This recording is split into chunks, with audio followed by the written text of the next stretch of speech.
In a world where combat sports changes on a dime, two men cover the happenings of it all. What's up, everybody? Professional wrestling. We said the wrestling world was going to change. CM Punk is all elite, and honestly, it couldn't have gone better. I think it's possible that Goldberg beats Lashley and that Big E beats Goldberg, because I don't see Big E beating Roman. I thought ROH was a pile of crap. I think corporate ROH is gross. First of all, the Nick Gage entrance is one of the most insane things I've ever seen in my life. The Edge deal is up next year. Do you think you consider AEW if he's still healthy? I think that he's a WWE lifer, honestly. Don't forget that the only reason WWE cleared it to begin with was because AEW was going to, and they were trying to sign it. Mixed martial arts. And I think everything leans towards Sandhagen, but I don't know. I think TJ could surprise some people. I'm choosing Sandhagen, especially with his last two performances. The Aljamain Sterling and Piotr Jan running that back, and the winner of this should definitely get the next title shot. I thought Connor looked fantastic with the kicks. When he got rocked with punches, he went for the guillotine. That was the stupidest move. Did you hear Dustin after the fight admitted, though, that there was like a second there where he was like, oh God, he might have me. Do you think Pena has a chance against Amanda Nunes? The card isn't very good in my opinion. Even the undercard I don't think is that great. Wayne, Gone, and Lewis could potentially be really boring also. That's possible. Definitely. Boxing. Jake Paul by knockout, probably pretty early. It's pretty telling when Jake Paul was like, let's put up our purses against one another, and Woodley wouldn't do it. I think Tyrone Woodley's going to win this fight. He's going to throw combinations at Jake that Jake hasn't seen yet. First off, I'm going to say congratulations to Tyrone Woodley for making $2 million. I would like to see Vitor and Jake, because I think Vitor would beat Jake's ass. Laugh out loud, so funny that this is the boxing people talk about most instead of the best boxers fighting. This is what boxing has become. The promoters have not allowed the best fighters to fight the best. They protect their own interests, they protect their fighters, and they never let the best fight the best. And there's multiple champions in the same weight class, and they still won't fight each other to unify the belts. And this is what has allowed YouTubers to come in and take over the sport. And much, much more. I have them this weekend. I'm just going to let the board fall to me. Dalvin Cook, Zeke, CMC. Hopefully I can get one of those running backs. I did my draft tonight, as y'all can see with my Vikings jersey on. You have like your really, really top tier wide receivers, but then there's a pretty big drop off. They didn't speak English, so like the UFC like wasn't getting them title fights as fast as people who did speak English. It absolutely was happening for a time in the sport. The reason why I brought that up though is because of the Stephen A thing, because I think it's a moronic viewpoint to take. Yeah, I mean, we just saw Andrei Arlovsky show up on AEW Dynamite. Not only that, we've seen Junior Dos Santos, Andrei Arlovsky, we've seen Cejudo on Dynamite, we've seen Vitor Belfort on Dynamite, we've seen Jorge Masvidal and Amanda Nunes. It's just like the fact that Tony Khan actually just did that. Fightful Steven Jensen. Yeah, that's the stuff I got going on. Fightful Select Weekender podcast. Support Fightful and Fightful Select. Doug from RVD Tito for life. Are we having fun yet? Because this thing has just got taken to a completely different level. Straight from YouTube.com. Live rounds. The marksmen have arrived. You're watching Live Rounds with Doug and Steven and being introduced to you by the real IWGP World Heavyweight Champion, Will Ospreay.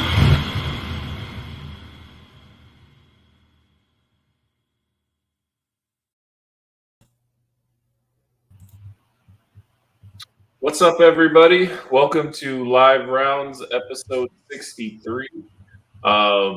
Definitely got a lot to talk about. Excited to have everybody in here. Excited to see what happens tomorrow. I think a long wait could finally pay off. And just overall looking forward to AEW, looking forward to UFC pay-per-view with Usman defending his title. So a lot to get into. How you doing tonight, Steven? I'm doing well. I'm looking forward to that stuff too. The UFC will probably talk a little bit closer to the end of the show for the MMA fans out there. But if you send a super chat, as always, we'll make sure to address it. So if you want us talking a little UFC a little earlier, just send a super chat and we'll pivot at some point to make sure to address your comment or your statement for the super chats. Donation links are in the description below as well. And if you get the thumbs up button, that's totally free. We appreciate that. Hit the subscribe button. But as far as me, man, just pretty chill day. I've got GCW this Saturday in Atlanta. I'm looking forward to that. Oh, okay. Yeah. Okay. Just found out my boy, our friend of both of ours, John Mosley, is going to be calling some of the matches in Atlanta for GCW. So very happy to see that for him. So I get to see him in person for the first time in a long time. So shout out to Jumpin' Johnny Mosley. Yeah, I've got some cool stuff to kind of show as well that I've got over the last week. Not a whole lot, but some cool stuff. And I know you got some cool stuff since the last time we did that. So we got that going on. We got football coming up soon. The show me, Doug, and Rob are starting over on the Twitch for Fightful. That's going to be starting in a couple weeks. Like a lot of good stuff. One of my favorite. This is like my favorite time of the year when like the NFL is like getting back going. The weather's going to start cooling down a little bit. Like. Kind of getting that like crock pot mode. That's kind of what I call it. Like hoodie weather. Start rocking some hoodies. Go get you some Fight Talk hoodies. This season we'll come out with some. I don't know where we'll do it at, but we'll do some live rounds merch for the holidays this year. We'll get out some sort of hoodies or t-shirts or something for anyone who wants to support live rounds. And I've had some people ask for merch over the last I guess year plus that we've been doing this. Overall, before we started counting the shows, we've been doing this, I guess, really since like the pandemic, I guess. So it's been a couple of years. So if anyone wants to help support the show even further, we appreciate everyone who's in here just hanging out and talking wrestling and MMA with us. But yeah, we'll get something for y'all for the holidays if there is something that y'all want from us. So. Yep, for sure. So did you catch your football team play? A little bit. My brother, we've talked about it on the show a little bit before, but my brother, he has to get some surgeries that are like, they're like maintenance type surgeries. Like he has a pacemaker and like the battery has to get charged out of it every like 5 years. They got to like, just like cut him open, replace it. And it's like, he's in and out in a couple hours. So it's something he's had to do a few times. It's really no big deal. Gotcha. But because of the surgery, he has to eat like really clean for like a week before he goes in there. So this past weekend, me and him went up to our favorite spot. Shout out to $3 Cafe. Went up there and I dropped like $70 on hot wings. And we just went up there and just ate hot wings and blue cheese for like and watch the Vikings preseason game. And there's not a whole lot I can take away from it because we were just kind of like hanging out and you see a little bit of Kellen Mond, a little bit of this and that, but like not there. We don't really get to see any starters, obviously, nothing like real serious, but. It's just fun to see football back. Like it gets me excited for sure. Definitely. Yeah, I didn't like our game at all. There's so many penalties, kind of the same problems we had before, but it's preseason. We had like 25 starters resting. So it's hard to say. There were some guys that flashed on defense though. And there's a couple of guys that like we didn't really expect much out of that actually turned out to be pretty good. Like a Deron Bland 5th round corner. He's actually really starting to look better than our 2nd round corner from the year before. So that's always encouraging. So we'll kind of see what happens when we play the Chargers next. But I'm ready to get this thing going. Like I said, it's the best time of the year right now, and I'm just ready for football to start and all that jazz. So I can't wait. I will say though that like I watched the Pittsburgh Steelers game versus Seattle, and that felt like a real football game because Kenny Pickett, he used to play quarterback for the Pittsburgh, so they already knew him like in college. So like when he actually got his name called to come out there in the 3rd quarter, that place went nuts for him. Like Pittsburgh loves him already, and then like he scored a touchdown on the opening drive. And then he closed out the game with a touchdown. And it was like they found their new franchise quarterback. Like the place was going nuts. It just the passion of it. It just felt like a real football game. So anybody that caught that one, that was actually really worth watching because it was a good game. And I actually think that Kenny Pickett is going to win the starting job. I think Trubisky's going to get traded. And I think that they're going to go with Mason Rudolph as the backup because he's basically knows the system and all that. And then I think they're going to actually give Kenny Pickett the job. But we'll see. Trubisky just isn't very good, in my opinion. Like, he's okay, but I don't think he's going to be – he reminds me – and I know it's because, like, places he's played, but he reminds me of, like a Jay Cutler, like, type guy. Like, I think he's from like Chicago. Well, no, I know. I mean, that's probably why I'm putting it in, because I also started thinking about what was the guy's name? The guy who was like, who everyone thought was going to be real good. He also played for Denver right before, and he like left to play like handball or something. What was his name? Oh my god, someone in the chat will definitely know. He was the quarterback like after Elway for a couple seasons, and like everyone thought he was going to be a big deal, and he was like okay. Someone's gonna know. Someone's gonna have to have me on this. I think he played for Chicago after as well. I know he definitely played for Denver. I think after like Elway was like Jake Plummer or something. That's what I'm thinking of. Jake Plummer. That's exactly what I'm thinking of. Jake Plummer. Yeah, it was a guy like it's like those kind of guys. Like I just kind of feel like Trubisky's like kind of like those guys are. Like they were like better than average, but not like real franchise quarterbacks that are like going to win you a Super Bowl. Then again, I thought that about Matthew Stafford, and then like when he got in the right situation, like I mean, we saw what happened there, and that's why it says Plummer was before Cutler too. That's why I'm getting those two. Like that's why the two of them are like mixing in my head.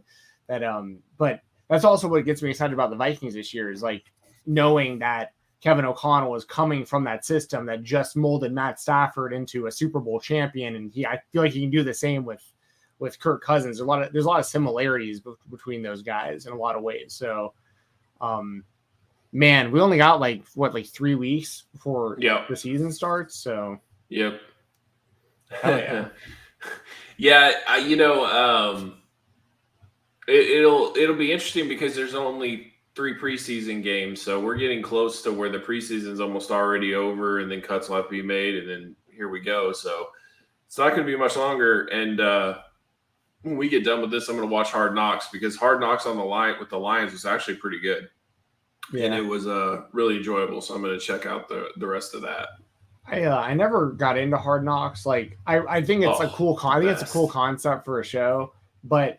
What show I really loved was Playmakers. Remember that one? It wasn't real. It was like an ESPN like fictional show with was it Omar Gooding? Was that the guy's name? Who's the I think he was from like Probably Crazy Kids. It was like the that's Omar. It's Cuba Gooding Jr.'s brother. Yeah. Okay, yeah. So Playmakers was a great show, and then I remember the NFL like got pissed off about it because they thought like they didn't like the way that like the league was being portrayed in this show and how the players were like living their lives in the show.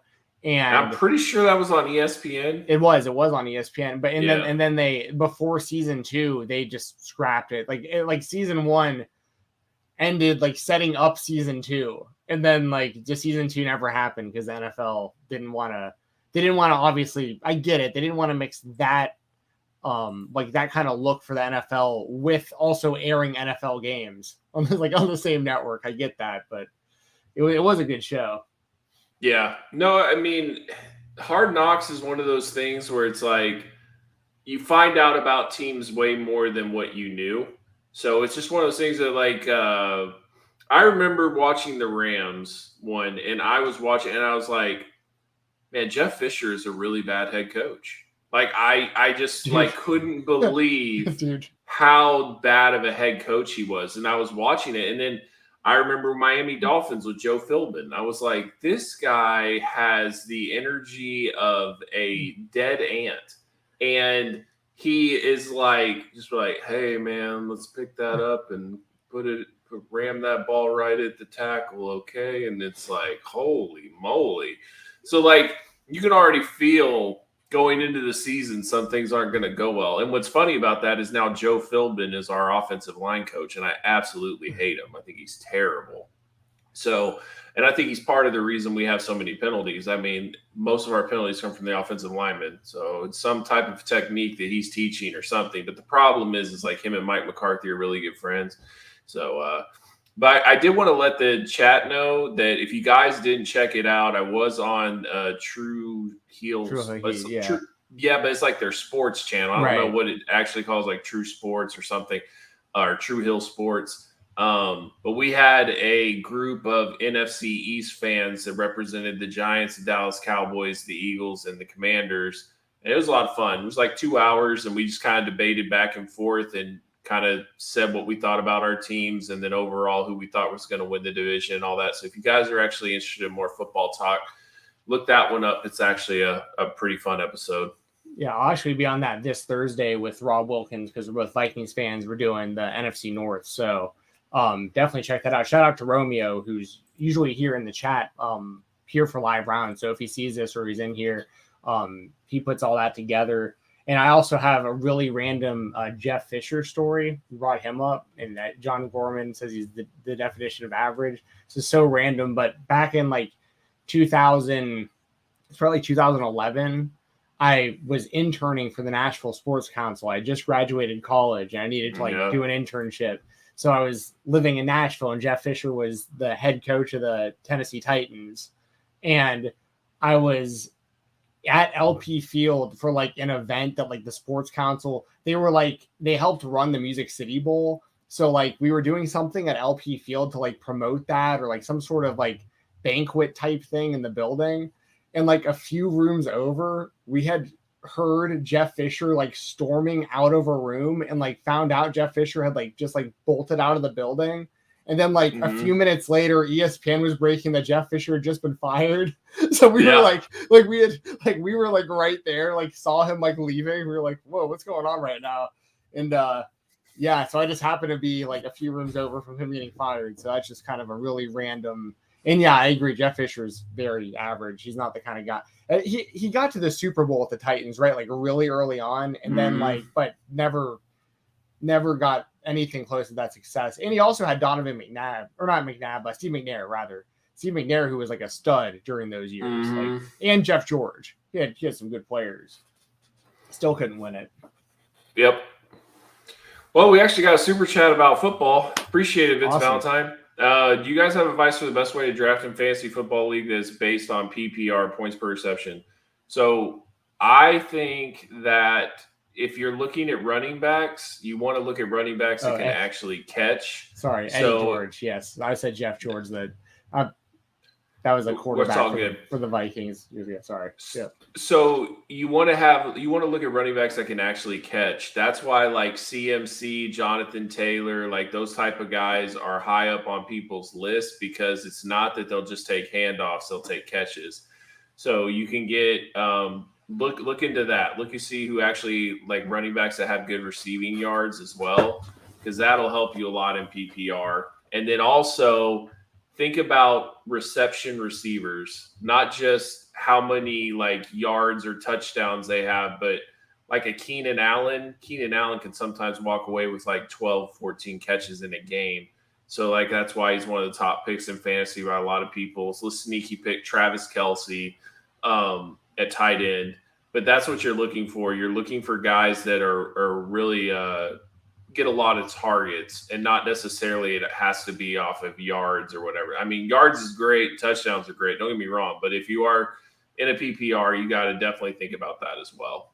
So yeah, for sure. Yeah, I mean, I'm going to be biased obviously, but like Justin Jefferson's really good for PPR this season, probably because he's going to be all over 100%. The field.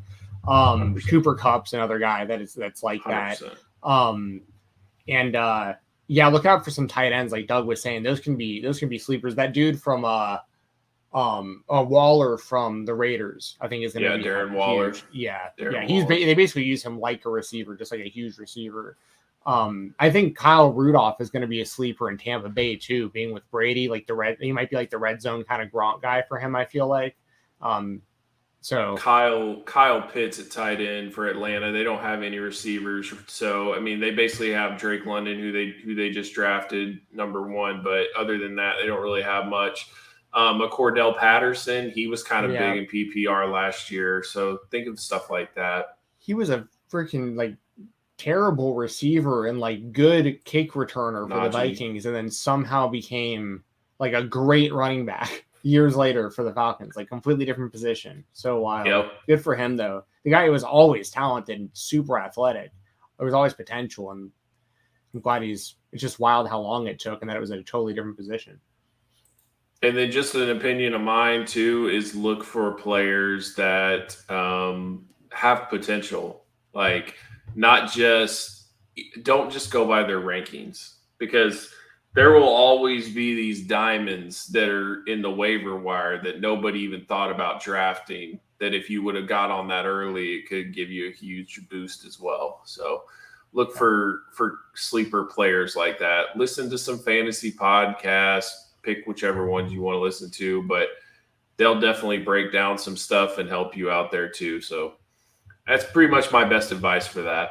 Yeah. And not non-PPR, like just a quick little sleeper, like depending on how your league is set up, don't sleep on like a really like elite kicker either. Like if you're playing with kickers, like some of those guys will rack up points like really quietly that will like outscore your wide receivers and stuff. Like if you have like one of like the top like 3 or 5 kickers that's kicking like 6-7 field goals a game sometimes and extra points, like it's just something to keep in mind. Everyone always like roast on the kicker and stuff, but I've picked Justin Tucker fairly high a few times, and like it's totally paid off for me because he racks up more points than most of my team sometimes.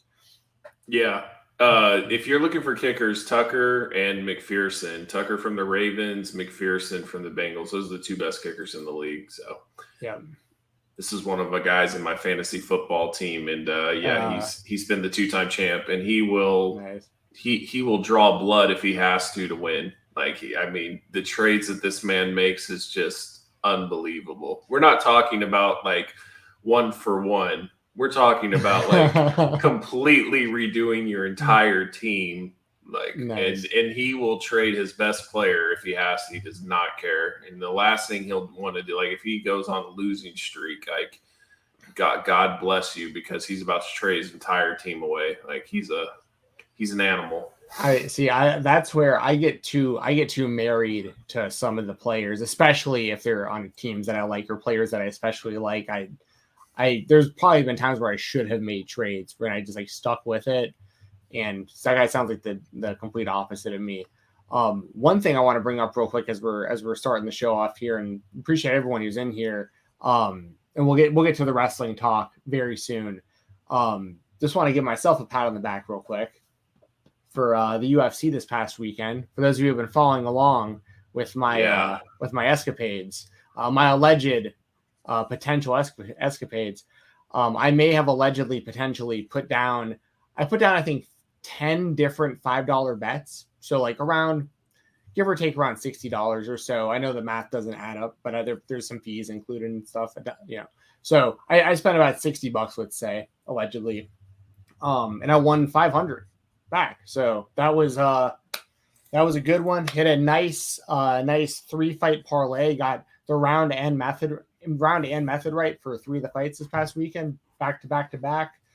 So put in 60 and won back 500. So very happy with that. So I've been telling y'all where now, of course, the flip side of this is like, man, if I would have put like $50 on that, man, yeah, but the thing is, that's why it's fun. And I wouldn't even be making these bets if I was wagering a lot of money on each bet. Like that's the whole point of it, is like I'm throwing down a little bit of money, and it's on stuff that has possibilities of happening. And, every now and then that kind of stuff will hit. I'll put it this way. I'm definitely not, I've definitely made more money than I've lost doing it, over the last 6 months or whatever that I've been doing it. So anyway, I was really happy about that. Hopefully that momentum carries into this weekend for UFC. And before we get started on the show, also, do you want to show anything you've got figure wise, or? I think I showed it. I think I showed the Ultimates last week. Yeah. I will say this though, I did do a couple of things where I did a little updates to them. So with this Shawn Michaels, the head sculpt was like god awful. So pulled the head sculpt off, and I bought this shirt a long time ago, and I just think that it definitely fits more of that era Shawn. Pretty dope. And I used the Ultimate head that I've just had lying around. Like I'd never had any use for it. And then one thing with this new Hogan, it's taller. And I had a shirt made on Threadhead a long time ago for this Hogan shirt. And so it is a different shirt than the Hulkamania shirt. And I like this look better. So it is kind of frustrating though, because if you compare these two, Like this, I'm going the way. Like this Hogan is way shorter than the other one, right? So that kind of frustrates me. But did you get the Wolfpack one also? I've not gotten the Wolfpack one yet. It's on. I mean, it's up for order right now, but I've held out. And then I just absolutely love the Shawn Michaels. It's awesome. It's the best. It's so great. That one's tempting. So, dude, I would worth it. I would like. I really want a Shawn Michaels autograph, but like, and I think it's worth the $130 that he's doing in Fetterman. Like that isn't a ridiculous price. It's just I just don't want to spend that much on that. But I feel you. But man, but like that'd be sick to get a figure like that signed by him. And I'm going to tell you off air some of my potential plans for Bret Hart and Goldberg. For that, because those I'm pretty sold on those. The Goldberg one was like $100 after fees, like 95, and Bret Hart, I don't know what after fees is, but I'm guessing probably around 70 or so, something like that. But I think what I'm going to do is I found an old WCW Bret Hart figure that I really liked when I was younger and didn't have, and I might just like buy it and have it sent to your address, and if you can take that with you and get it signed, that'd be sick. So I don't see why not. Yeah. Then of course I'll pay for the shipping for you to send it to me and everything. It won't cost you anything, and you'll already be there. So yeah. Yep. Awesome. All right. So real quick, a couple things that I've gotten the last week. This has finally arrived. My Chris Jericho AEW shop exclusive. Oh, nice. So nice. I have all 3 of the AEW shop exclusives so far. So really happy about that. And big thank you to the dude who sent this to me, because if y'all have been following the last few weeks, the first one of these he sent to the wrong address and we never recovered it. So he sent me another one for free. And these are not cheap figures. So I really appreciate him. I'm going to definitely do business with that guy in the future. I got this from my buddy. He gave me a good deal on it. He brought it over and I was like, this is sick. It's a Power Ranger. This is from 1994, like legit 1994. And it still works. The good guys are here.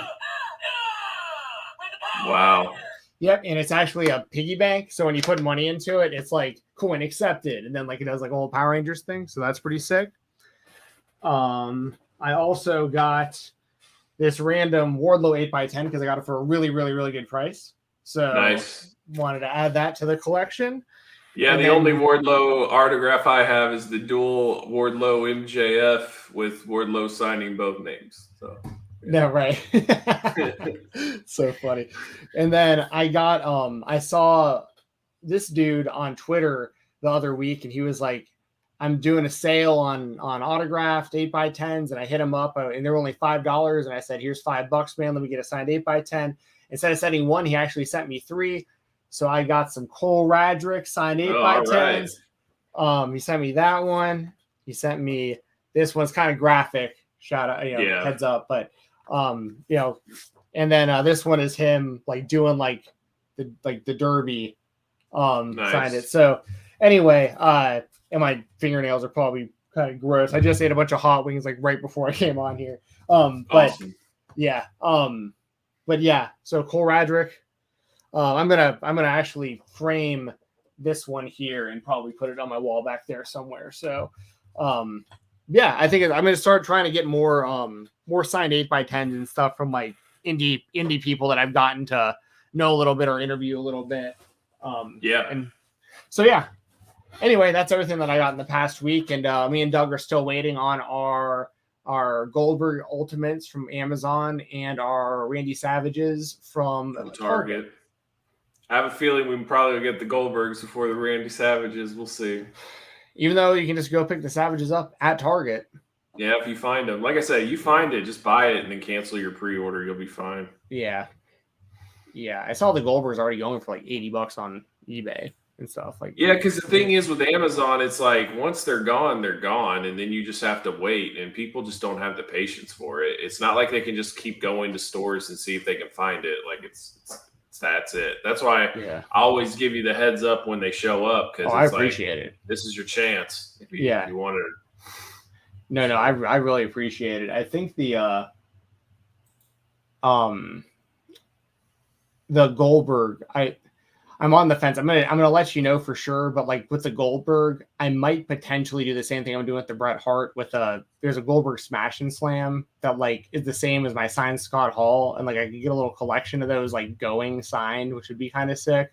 So now I'm trying to decide if I'm gonna do that or get the Ultimate sign, but the Ultimate sign would look incredible. So like it's a win-win. Like I'm definitely getting Goldberg. Like from when you're there, like this is my shot. I've wanted a Bill Goldberg autograph since like 1998, so like it's my chance. And people are saying Better Call Saul in the chat. Yeah, that's a whole other thing. But yeah, the show ended last night, so and they dropped the new trailer to Cobra Kai, and that comes September 9th, so I can't wait for that. Nice. So there's although dude, this is so lame. So I'm hyped, new season, yes, you know. And then I heard that Tyrone Woodley is in it. But I was thinking that Tyrone Woodley would just be like, just like a bodyguard that gets beat up or something. Sure. Like nothing major. And then Kreese is like, I need all these new senseis to run my dojos. And he has like them all fly out and they're all lined up. And one of them's Tyrone Woodley. And I'm like, oh no. Like everyone's gonna look at that and think he's a badass if they don't know who he is. But to me, it's like the ultimate like joke. Well, based on like the looks test of like seeing that dude like throwing punches and stuff, if you've never seen him before, and then if you also have any idea that he was in the UFC, you're just gonna automatically think he's badass.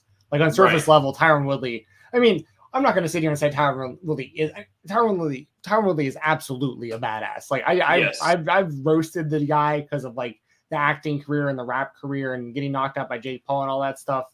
But like at the end of the day, it's still Tyrone Woodley, former UFC champion. Like I'm not delusional. I would say he's a UFC Hall of Famer. I would say there are people who have accomplished less that are in the UFC Hall of Fame. I would definitely, you know what I mean? If you're going to put like Cowboy Cerrone in the UFC Hall of Fame, yes, Tyrone Woodley has to be in the UFC Hall of Fame. Tyrone Woodley definitely deserves it over Cowboy. Cowboy has some impressive records, and he was a fan favorite in a lot of fights, like the most fights, if not like the second most. That's going to keep changing depending on how long like Jim Miller fights. But yeah, Tyrone Woodley, it's just we've talked about him a lot on the show. It's hard for me to buy him as anything other than just kind of like lame now because of all that stuff. And in the Jake Paul, like trying to get like the fight with the tattoo and everything. That's more so like I think that him begging for a fight was worse than him getting actually knocked out. I agree. Like, I think the fact that he was just like, come on, just like literally he's begging. I'll get a tattoo. Like, we got to do it again. Like, I can never look at that dude the same. But like I said, to a blind eye that's never seen it, like, they mark out for him. I get it. For sure.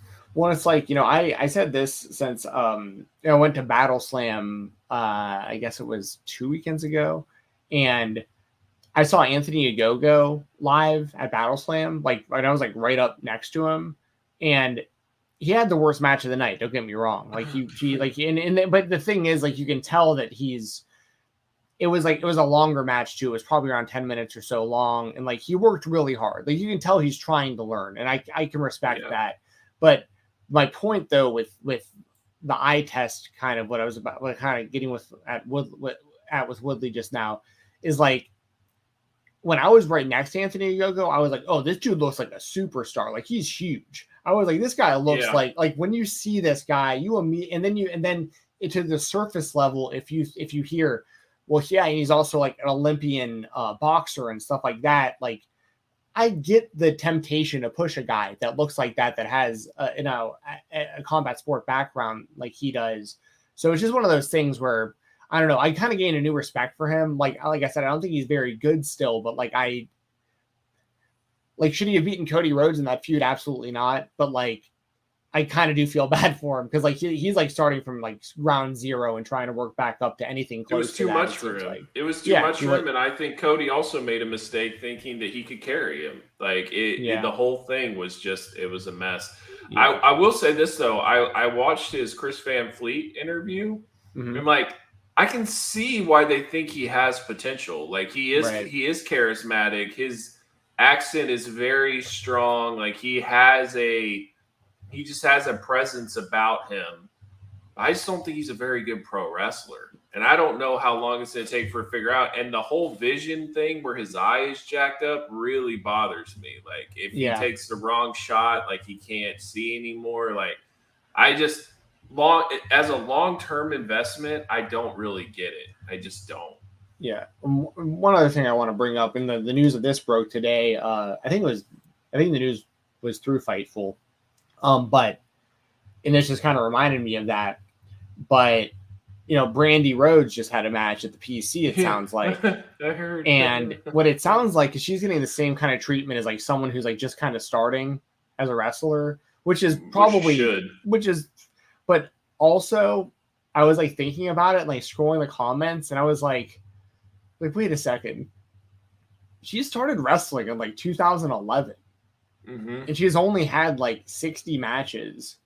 And it isn't because like of lack of opportunity. It's just because like she isn't very good and she's still at the level of needing to be like trained at the performance center. Like, now shouldn't you kind of be like this isn't for me? If you follow my husband's her, amazing at it, but maybe I'm not. Like, if you follow her on Twitter and stuff, like you can tell like she misses the spotlight, but like there's no room for her, right? Like I think that was another thing with Cody is like, and I'm not speaking on Cody's behalf or anything, but I'm just saying like when Brandi came in, she had like a role in AEW, and she was it very much was like Triple H, Stephanie McMahon at first, and then her role just kept getting diminished and diminished and diminished, and then it's like I feel like she's still all like, hey, I'm here. Look at me. And everybody's like, yeah, I don't care. Like whatever you're doing. And so now it's like with her wanting to wrestle and she's no spring chicken either. Like I don't see the point. It's just like a personal goal of hers, I guess. But I just think it's not going to go well.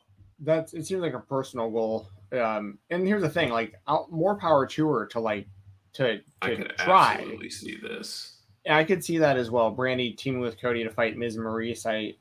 But I think, and this was the same in AEW, like not to the same degree, but like in AEW, the kiss of death for Cody was Brandi's return. Like he was they had already turned on him, but like they really went all the way turning on him when Brandi came back and went like faced him. She did like the Indian legs, like sit down thing right in front of Malachi Black, like stood up to Malachi Black. It was like, what the hell is this? Like it was just, it wasn't good. And I think Cody is like super over as potentially the top babyface in WWE. And he's going to be coming back from like this heroic performance at Hell in a Cell with the torn pec and everything. And like, or bicep, whatever, all that was, that giant, that was incredible. He barely used his arm. And he's going to come back and he's going to be a massive babyface position to be potentially the guy to beat Roman for that title. And I think it'd be the worst mistake in the world to bring Brandi back with him now during that. I think it'd be a big mistake.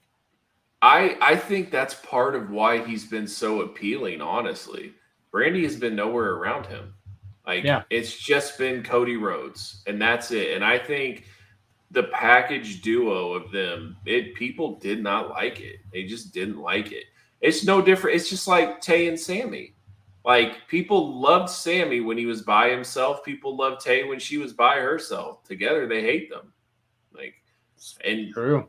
Yeah. It's crazy, but they're now married. So it's not like, he is banging a chick on the side here or there, and then he's like on to the next or whatever. Like that's his wife now. So I mean, like, who are we to hate on it at this point? Like they chose to go that route, and now they're married. So congratulations to them, and move on. Yeah, and none of that's any of my business, anyways. Like that's all, that's all personal business stuff. But like the thing with Brandi is, I've said it a million times. I think she's a great person. I think she's done a lot of great stuff. I've heard that she wants to get like WWE more involved with Culture City and stuff. Like she's doing nice things for people. And I know she did really nice stuff for Jesse Davin when Jesse was was going through a lot of stuff in the hospital. Her and Cody sent her some really nice stuff. And like, I think Brandi's a great person, but like that doesn't mean I want to see her as a pro wrestler, you know, and especially as a part of Cody's presentation. It's nothing personal at all. You know, I just think that Cody is really thriving right now. He doesn't need anyone. Here's the thing. Eventually, if they're going to turn Cody heel, then that's fine. But like, I don't want the fan base to give any reason to why we need Cody to beat Roman Reigns for this world title WrestleMania, y'all. So nothing can hinder that. And yeah, you know, he's good on his own. Yeah. Yeah, I feel you there. Yeah.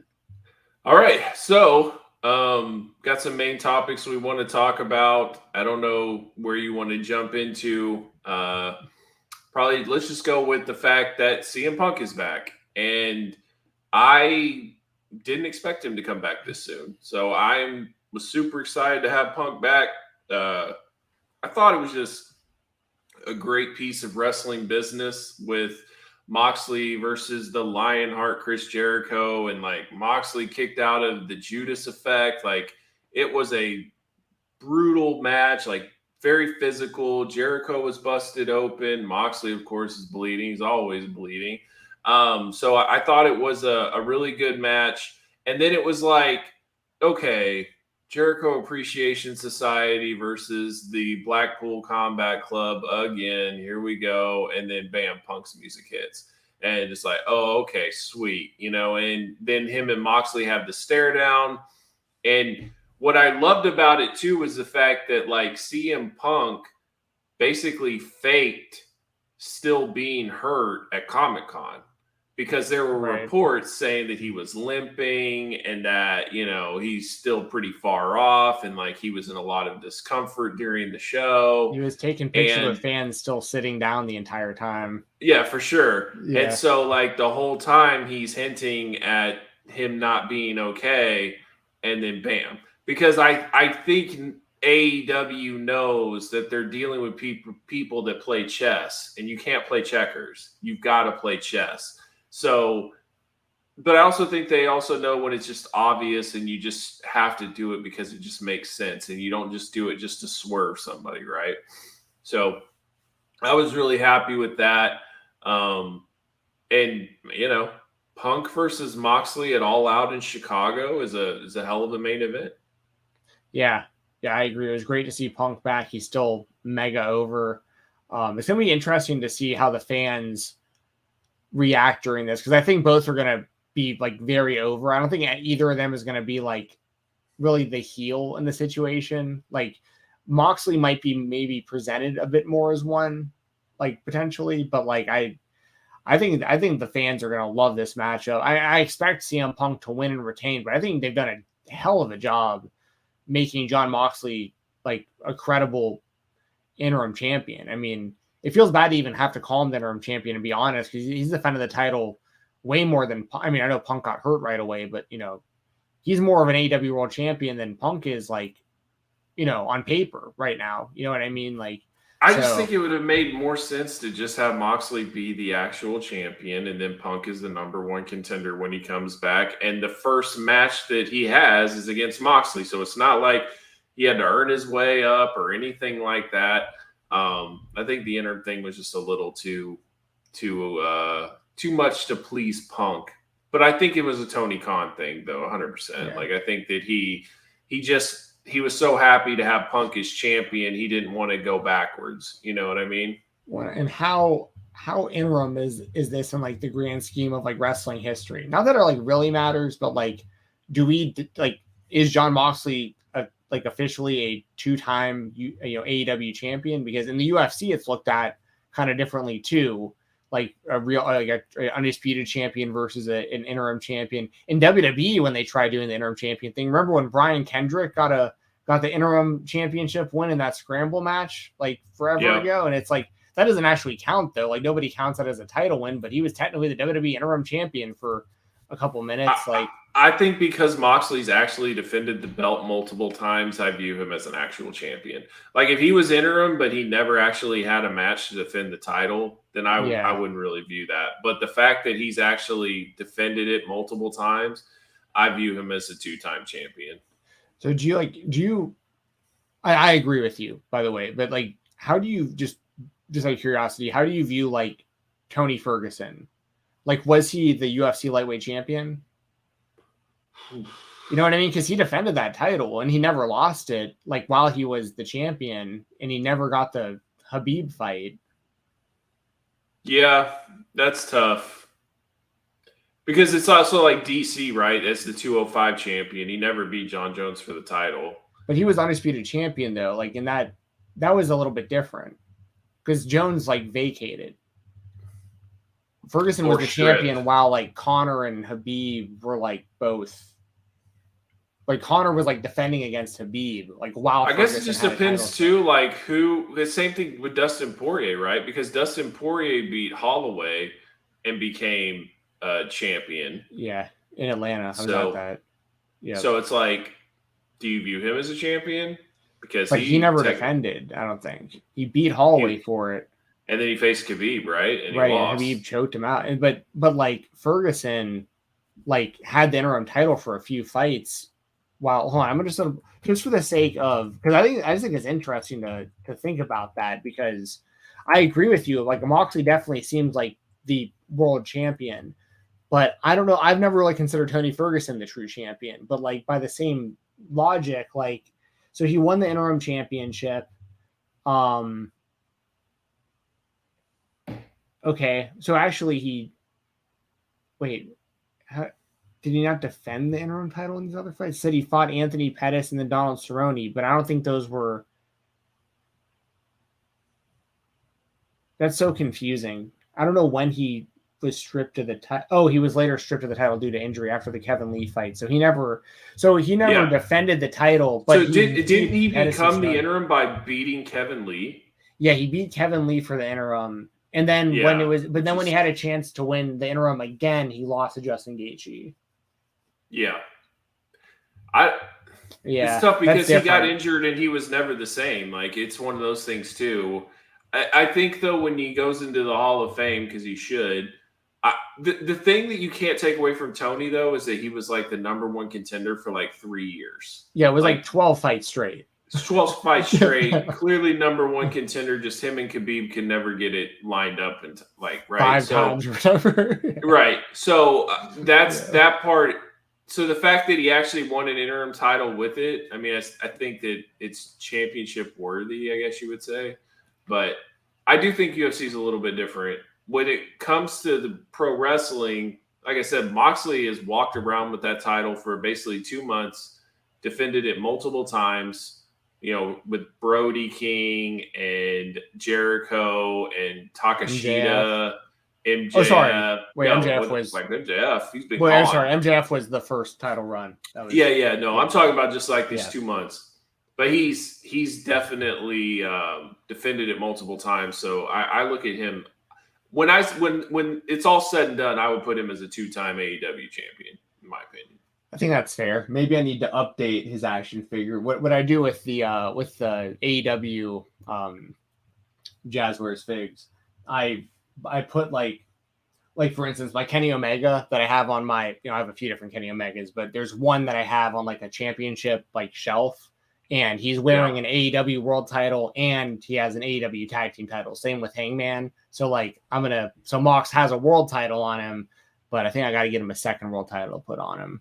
I'm kind of like keeping track of like the championship wins almost like in my collection, if that makes sense. But I feel you. Yeah. I give the belts to who I like. I don't care if it's accurate or not. Like, yep, you get the title. Even people have never won the belt? Yeah, I'll do it.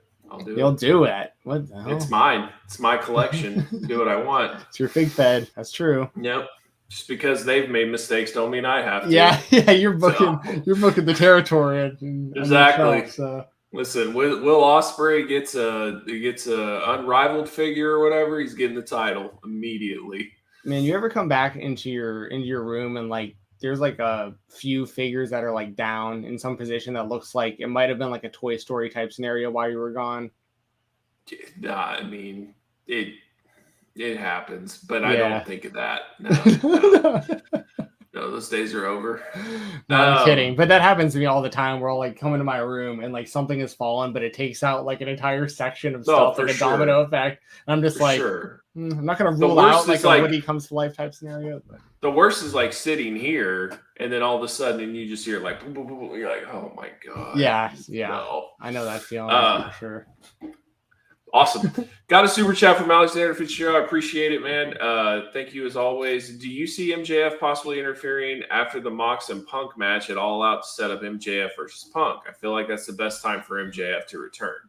I have always felt like MJF and Punk are linked. There's a reason why CM Punk came out after MJF cut that promo on Tony Khan and asked for his release. There's been no CM Punk, so there's been no MJF.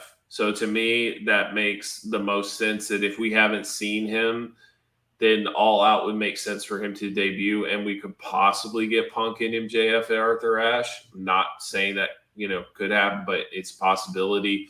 I just think that we are getting close to getting back MJF regardless. He's just, whatever the situation is with them, he just can't sit out all the way till 2024. Like, it's just not going to happen. So I think that now if we don't see him in the next couple of months, I have no clue what the hell's going on. I mean, that'd be like 4 months out, and what are we doing? You know what I mean? But yeah, whatever.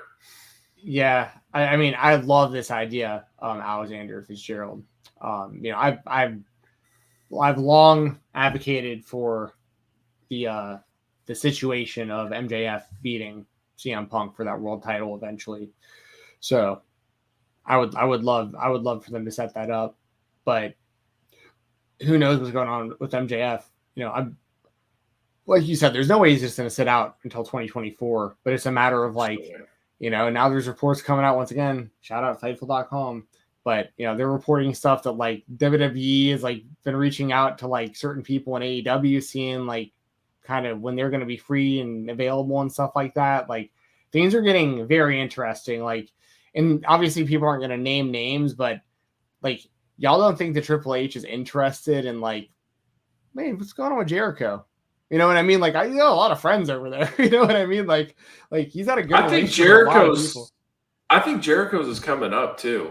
Like, well, that's what I'm saying. Like, behind. That's what I'm saying. Yeah. Like, I mean, there's going to be former WWE guys. I mean, I think Moxley will at least answer the phone. Like, I don't think he's going to go back. I think he's having way too much fun doing what he's doing currently. But like, there's going to be former WWE wrestlers that I'm sure will go back. Say never. I'm telling you right now, it does not matter when it comes to it. Like, it really all depends on what happens. And I think one that they could have definitely contacted was Swerve, because they just brought back the Hit Row, and then they probably wanted to know, like, hey, how much longer is on your deal? Like, could we bring him back in or something like that? I could see that happening.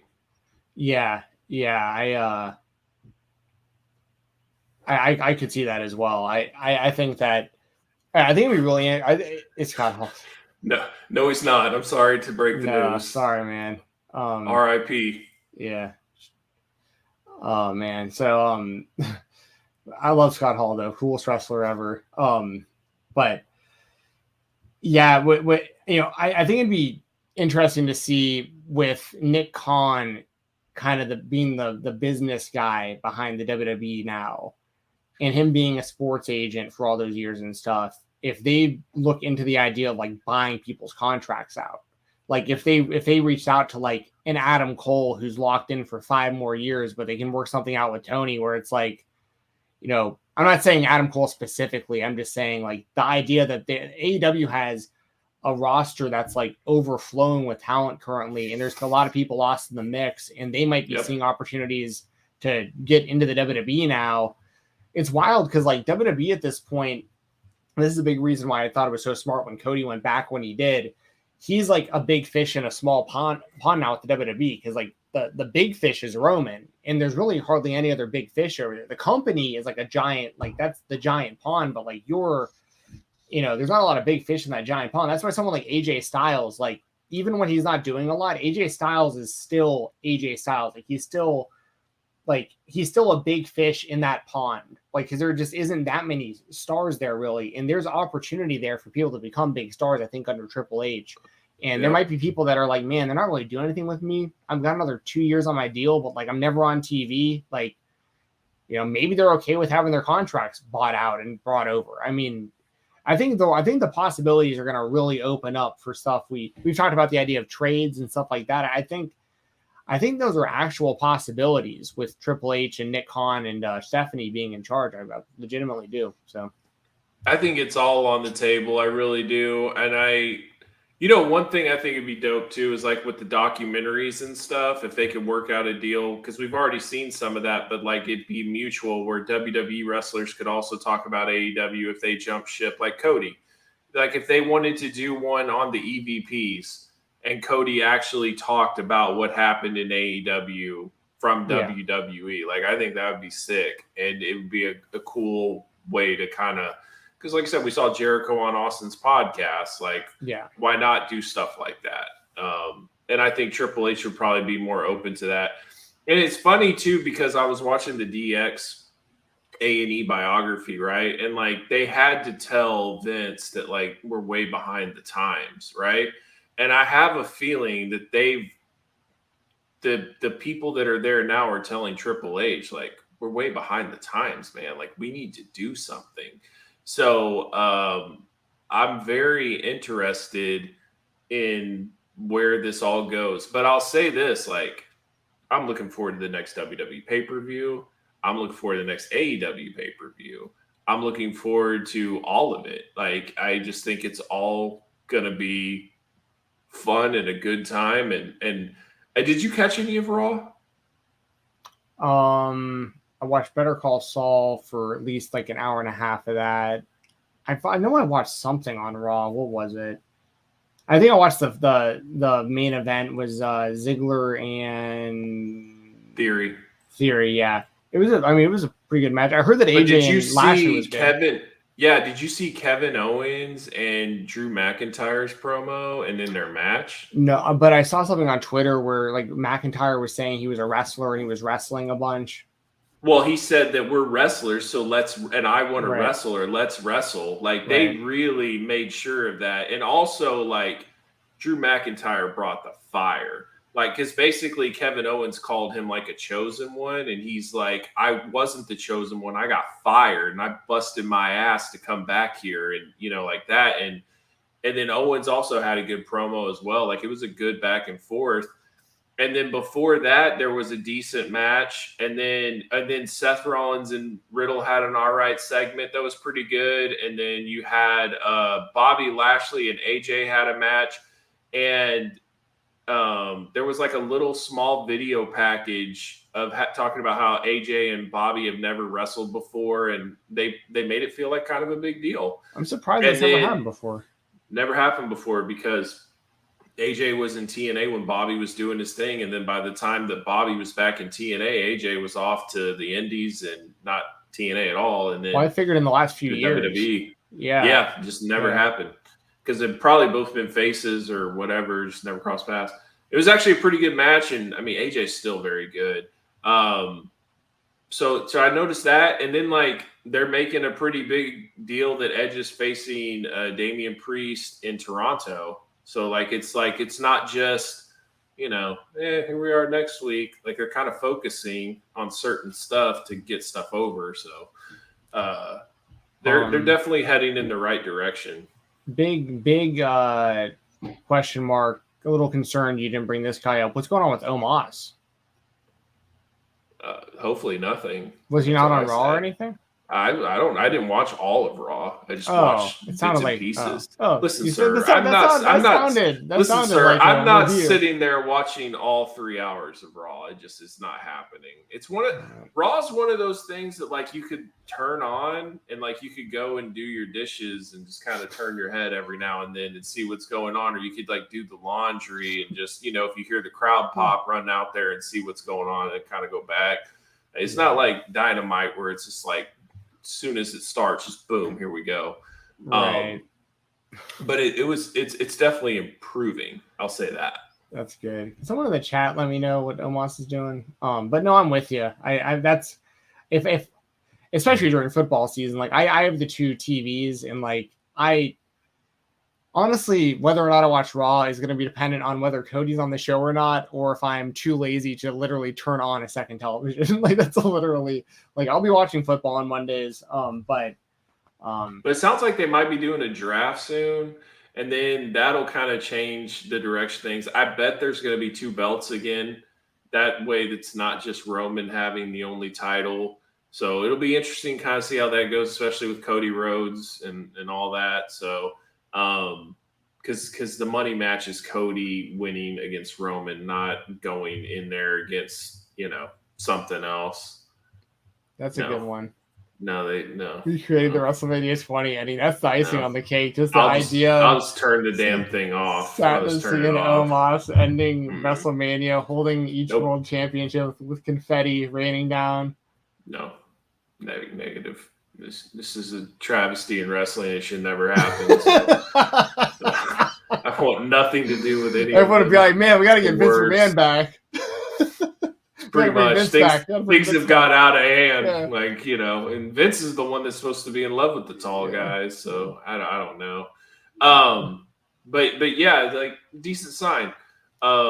Let's get into Cactus's super chat, and then we'll talk about the Bucks. Appreciate Cactus. Thoughts on the G1 as it winds down, picks for semis and finals. So the semifinals now is Ospreay versus Naito, and they've never wrestled before. So I'm super excited for that match. And that's tonight. Like, if you guys want to stay up really late, you can watch it. Otherwise, you can catch it in the morning. And then it is Okada and Tama Tonga, which I just did not expect at all. That was a surprise. And I didn't pay attention enough. I don't really know the storyline of Tama Tonga right now. And I don't know why he was able to pass Jay White, because Jay White was like 5-0 going into the match. So I don't know how Tama Tonga got all those points. The last match is the most points. I get that, but like I'm blown away that match is happening. My hope is that Okada wins, Ospreay wins, and then the G1 final is Okada and Ospreay finally wins the G1 by beating Okada. I think New Japan's probably going to play it safe, and it probably will be Okada and Naito, and Okada will win. That's my guess. So we'll see what happens. Yeah, I'm very out of the loop on New Japan, but all those matches sound great. All those matchups. I heard Lance Archer and Okada killed it. Oh, good. I mean, Lance Archer can really go. It's kind of a shame that like he's stuck in like this really weird role in like AEW and stuff. He's a guy that Triple H, if he can get him back, he'd be big in the WWE. I think if they brought him back.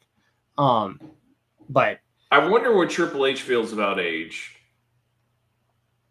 I don't know. I mean, you got to get a little more optimistic though when you see what some of these guys are doing nowadays. I mean, there's of course guys like Sting that are like outliers doing it in their 60s still at like the level he's doing, but there's going to be a lot more guys like Jericho and stuff, I think, in the future. Like the better medicine gets and the more like yoga and stretching and like somebody should.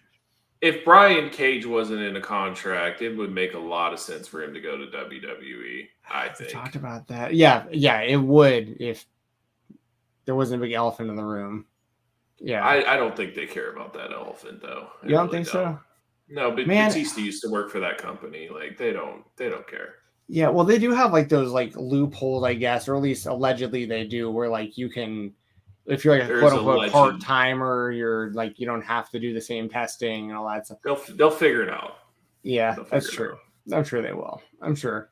But anyways, yeah, Brian Cage, I think would make he's kind of stuck in a rut. But anyway, with New Japan, I'm also seeing just on the topic of New Japan, I saw that it looks like there's going to be AEW involvement in Wrestle Kingdom, which rules. So like if we can get like Omega. Yeah, Omega and Danielson, like in Moxley and Jericho, like those would be kind of my four guys, like that. If they can get like Daniel Garcia, Wheeler Yuta, some of those guys too, to mix it up. Like, I mean, be a badass show. I mean, if they build it like Forbidden Door 2, but going onto Japan soil, I think that would be pretty sweet. Yeah. I just don't know how much Tony Khan wants to do that and to have huge matches outside of AEW, or maybe they could figure out a way to where like there could be distribution for AEW as well, and they can like put it on TBS or something, certain matches or something. I don't know, but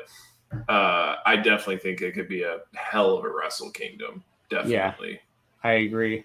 This is a little bit off topic, but this happened tonight, and I wanted to throw this out there real quick before I forgot. I cover NXT UK for the Fightful Select Weekender podcast, and I actually think it's a good show. It's like the matches are good, the storylines make sense. There's good payoffs, and like especially when they're on like a takeover, the NXT UK title matches I think are always great. They had great champions. I say a lot of really good stuff about the brand. And tonight I saw that after I don't know who Braun Breaker wrestled, but I saw Braun Breaker was in the ring at the end of the show tonight. And NXT UK, their champion, Ilya Dragunov, had to retain. Like, this is like in real time, this was like a month ago. He had to, vacate. I might have said retain, but he had to vacate his title due to injury. And like currently on the show, week by week right now, they're doing a tournament to crown a new NXT UK champion. But tonight, like Tyler Bate just like walked out with the NXT UK championship and confronted Braun Breaker. And we're like weeks away from him winning the title on the show. So like no one knew he was the champion, which was very confusing. So shout out to Tyler Bate. I love Tyler Bate. I think he's great. Wrestler. I think he's great. But I just think it's really wild underrated. that they just like, I mean, not that a lot of people, I guess, follow NXT UK, but they just spoiled their next, like, I don't know how many weeks of NXT UK television by just having him just walk out with the title tonight. I just thought it was kind of strange that they would do that. I wonder what Triple H thinks about NXT UK. You would think that they would almost just want to merge it. Yeah. Yeah, I think, well, and especially because it doesn't Shawn Michaels pretty much just like run NXT UK at this point, and like I think they are kind of integrating it right now anyway. Apparently there's like some concern about like some of their TV tapings coming up I think have been canceled in the UK, and they're starting to film some more stuff in the US. And they also recently brought a lot of the US talent to the UK for tapings and stuff, and like so I think they said too that like one of their next like the network specials or whatever is NXT UK versus NXT. Yeah, which would make sense. But y'all shouldn't sleep on NXT UK. You really shouldn't. I think it's a good show, and they got a lot of really good wrestlers there. I think Charlie Dempsey's really good. William Regal's son. He's like, diamond in the rough. Yeah, not getting flying completely under the radar. Tyler Bates still as good as he's ever been. Trent Seven's better than he's ever been as a heel now. Dragunov's great. They got a lot of really good talent there.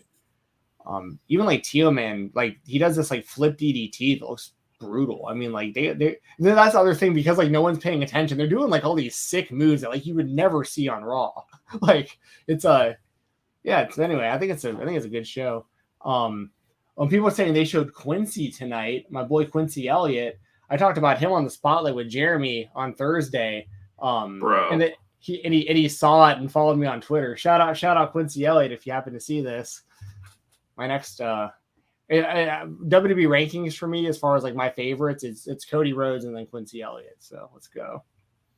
He looks like he looks like Velveteen Dream, like let himself go. Let's just say that. Oh my god. Yeah. Okay. Anyway. He's a super diva. Shout out Quincy Elliott. He's gonna be a star in the WWE system. I feel it. He was eating air. What do you mean? Like pretending to eat air? What do you mean? Like he was doing that on the show? Yeah, in his promo. It's like, oh yeah. Okay, it's not gonna work. I think he sucks. Quincy had a promo and said he's coming soon. Yes. Let's go. Yeah, it was on Twitter. It was on Twitter. See, I wasn't on Twitter. And I watched it and I was like, oh my god, this is awful. Dude, Quincy Elliott rules.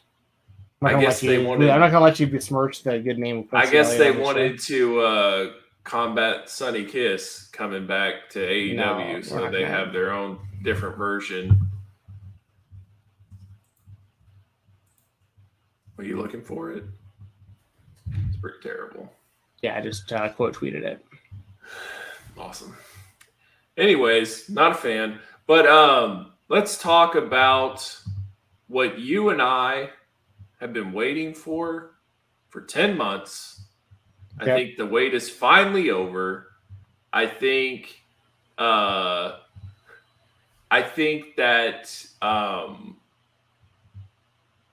like I said, they could always swerve us, but I actually think this is happening. I think it's almost to the point to where it's like CM Punk, where it's so obvious, but they won't actually say it. I think that's where we're at. The only thing that I find it weird is, do you really debut Kenny Omega back at West Virginia? Like, that's such a weird, random spot to do. But I mean, I guess if you're gonna do it, you just do it. So is there how far out from All Out? Like 3 weeks, a month? We're like 3 weeks. Yeah. 3 weeks away.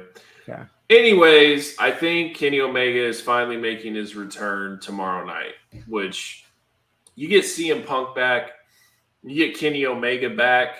If we can get MJF back, if we can get the Undisputed Era medically cleared or whatever, like, we are cooking with grease. Like, this thing is definitely back to kind of where it was when it was peak momentum. And I'm just really looking forward to getting everybody back and then the matches that we're going to get. And under the radar, Will Ospreay is coming back to AEW in the Trios tournament as well with Aussie Open. And if the Elite win and Will Ospreay and Aussie Open win, then they will have to face each other based off the bracket. And all I ask is there be that moment where they both hot tag and Kenny Omega and Will Ospreay go into the ring together, and I need the crowd to just lose their mind. I need to let them send the message that we want this match. And if that happens, this whole thing was a work between him and Kenny. Like 100%. Like, you don't put them in the same bracket and all that other stuff if this wasn't a work. So Aussie Open and Ospreay, they have to beat Death Triangle? Yeah, which I don't think is going to happen. But I'm just saying, if it does, then this thing is a work to set up Kenny and Ospreay. I think if Kenny and Ospreay get in the ring and they get the crowd goes nuts, I honestly don't think they should even touch. Like, they should tag back out or get attacked or something. Like, I would save it for the singles match personally. I would just do it. I would let them have where they literally just go balls to the wall for 30 seconds of face off and then tag out. And people are like, oh my God, I need reverse this. each other's finishers real quick and bail. The whole thing. Yeah. And then just bail out because they're both almost intimidated by how good each one is. And they're just like, no, I'm not in the mood for that right now. Let's tag out. The Spider-Man meme where they're looking at each other, pointing. Because it was it's all in when Rey Mysterio and Kota Ibushi tagged in the exact same time and the place went completely nuts. That's what I want for Ospreay and Omega. God, that'd be awesome. If you guys want to see Ospreay and Omega, smash that freaking like button. Talk this thing into existence. If you don't, please smash that like button. I don't care. Smash the like button. Help us out. And if you guys have any other super chats, send them our way. If you're excited about Kenny Omega coming back, smash the like button. And I guess also think of how much the roster has changed since Kenny has left. So, what are some top matches that you want Kenny Omega to be involved in when coming back? So, real quick, I want to say, speaking of the roster and all of that, tomorrow night we're also getting Daniel Garcia versus Bryan Danielson. Amazing. 2 out of 3 falls. That's going to be sick. That's a sleeper match. Yeah, it's gonna be incredible. And that goes along to answer your question. I want to see Daniel Garcia versus Kenny Omega. I want to see Kenny Omega versus like Ricky Starks, but after Ricky is built for another like 6 months. Like, and I don't care if it's babyface, like however they do it. Like, I think Ricky Starks going to be a big star for AEW in like half a year to a year as like a guy on his own. A Jungle Boy coming out of a win out of a Christian feud, rematching Kenny, I think would be sick with like where both of them are at. I'm trying to think maybe a little out of the box. I mean, there's obviously going to be like the obvious ones. Like I want to see him and Adam Cole. Like obviously that's going to happen. Like that's inevitable. You know, that kind of stuff. CM Punk, of course. Like, you know, there's obvious ones. I think a dope one would be if they did the trios would be the Bucks and Kenny versus FTR and Punk. Yeah, I love that. That would be definitely sick. Agree. That would be awesome. MJF and Kenny would be sick if MJF comes back. Especially if like MJF is basically the champion and Kenny is like the underdog, not the underdog, but the baby face that people are hoping can save AEW, you know? Like I think that would be a cool storyline. Yeah. There's a lot of great options.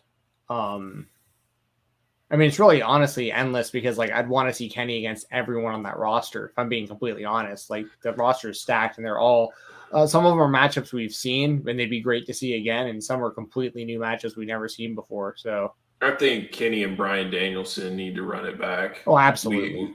We didn't get really a clear cut on that. I think I would like to see like Kenny and Swerve. I think that would be dope. I think Kenny and there's a lot of guys that I think Kenny and Miro would have an awesome match. There's a lot of guys I want to see Kenny face. Kenny and Cesaro or Claudio. Yeah, that would be sick. I didn't even think about that one. Man. Alexander Fitzgerald said Kenny and Samoa Joe. Like literally the possibilities are endless. Like when Takashita decides to come back, Kenny versus Takashita all day long because they're very similar in the ring, in my opinion. I think that would be awesome. Yeah, like they got similar history. That's really cool. Oh God, yes. I love this match too because I think Buddy Matthews is criminally underrated. I think he's so good. When he's been really under the radar in AEW.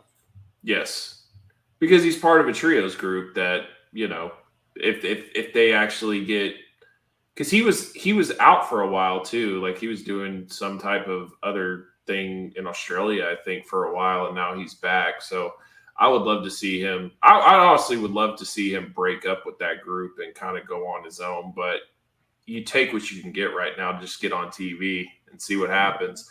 And they're going to make the finals. Like what are those things? Trust Busters. They're going to lose to the Best Friends, and then the Best Friends will end up facing the House of Black in the finals, because the House of Black have to face somebody that's not that great either. Like that's a really weak bracket.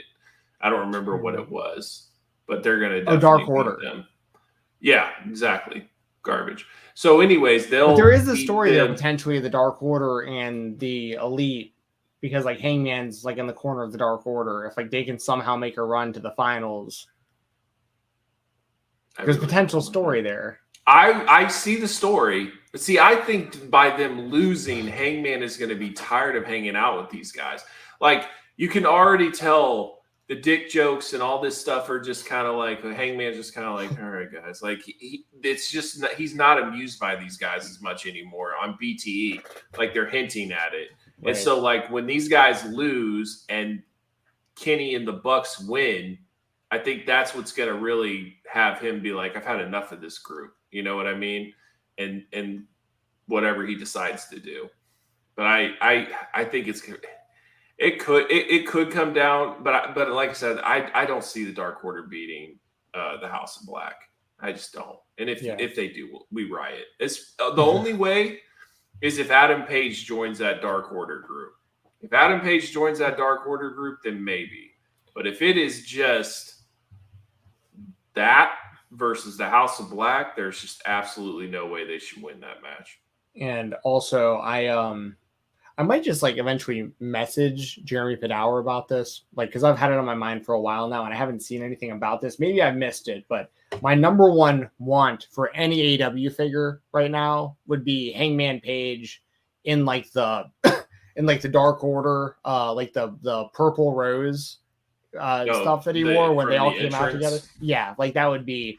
I want the whole what makes the cowboy thing. I love that entrance. And then like the cherry on top was the Elite Squad coming out after and like shooting hoops and stuff like in the Space Jam gear. Like that was I mean, I loved that whole segment, and the match was awesome too. Like that was, and there were stakes on the line because that had to do with Hangman trying to get to Kenny's world title. Like, yeah. Anyways, give me the Hangman Page with the purple roses gear. I want that from Jazzwares. That shouldn't be too difficult. They could definitely come up with that. But I love stuff like that when it comes to pro wrestling. Like I think that all that, especially when you're having special matches and things, like the way that this is set up, they're supposed to be promoting the Game of Thrones because it's coming this Sunday or whatever, the new series, which will probably be a bunch of woke nonsense. But anyways, they're going to have that show on Sunday. And I think that the set should have a dragon.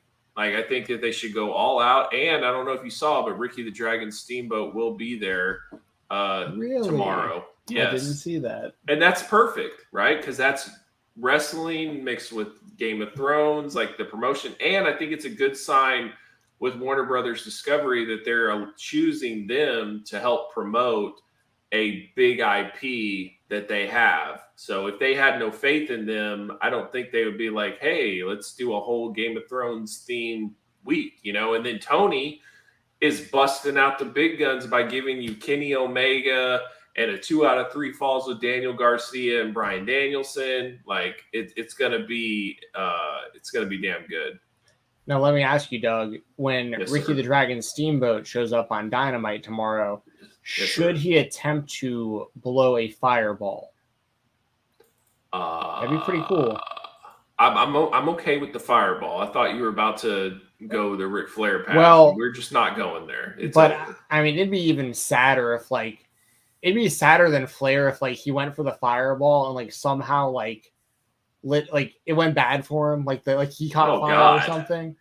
Oh, yeah, that'd be really bad. I mean, I'm not wishing that upon him. Obviously, I'm just saying like things could go bad. Like blowing fire isn't exactly safe, but I think it'd be pretty badass to see Ricky the Dragon Steamboat blow this like a massive fireball on that show tomorrow. So I've never had 7-Eleven pizza. So if it's good, then okay, I agree with you. If it sucks, then I think you're being rude to Buddy. So we'll go with that. I don't know. Anybody had 7-Eleven pizza? I don't think so, but I will say, I don't know if y'all have QTs or Quick Trips. Any of y'all listening or any, but Quick Trip is very slept on. They have really good like milkshakes and stuff too. Bro, yeah. We have Buc-ee's. I've heard about that. Touch Buc-ee's. I've heard about that. Buc-ee's is life. Ask Ethan Page. Like he always marks out for Buc-ee's. I always see people taking pictures like outside of Buc-ee's. Like they're like, dude, yeah, I found a Buc-ee's. I'm like, I mean, and it doesn't matter what time of day it is so busy because it's always off of the highway. So people are just like driving off of the highway, and it's literally like 72 pumps of for gas, and then it's like it is as big. God, I'd say it's like a quarter of a Walmart, but it's a gas station. Like it is massive, and then they have all sorts of stuff. Nice, yeah. I know people get excited over it, so. 7-Eleven was awesome. 3 a.m. at the front house. Anything's good at 3 a.m. back when you were in college. I used to have a spot called Wings Cafe I used to frequent after the bars closed because it was like in the parking lot of the place I lived when I first started going to college. The place got like, you know how like every restaurant they'll have to like put like the paper up on the window of like their like the score they got for the like the inspection or whatever. Like I remember this place having like the lowest score I've ever seen, and we just didn't care. Like we're just always like too drunk to care in the middle of the night. So Waffle House is really like kind of the go-to where I'm from. Is like 3 a.m. Waffle House is usually kind of the spot. Yeah, definitely. So yeah, exciting things going on in AEW. Exciting things going on in WWE. There's so let's kind of recap and kind of see where we're heading it all out at this point. So we have Sammy Guevara versus Eddie Kingston. We have John Moxley versus CM Punk. We definitely have Jungle Boy versus Christian. Yep. We have the trios finals, which in my opinion will likely be the Elite versus the House of Black, which that's awesome. That should be great.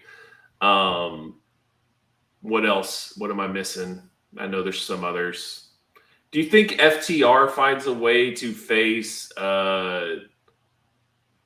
Swerve and Lee? I mean, they should, based on merit alone, they should have a title match.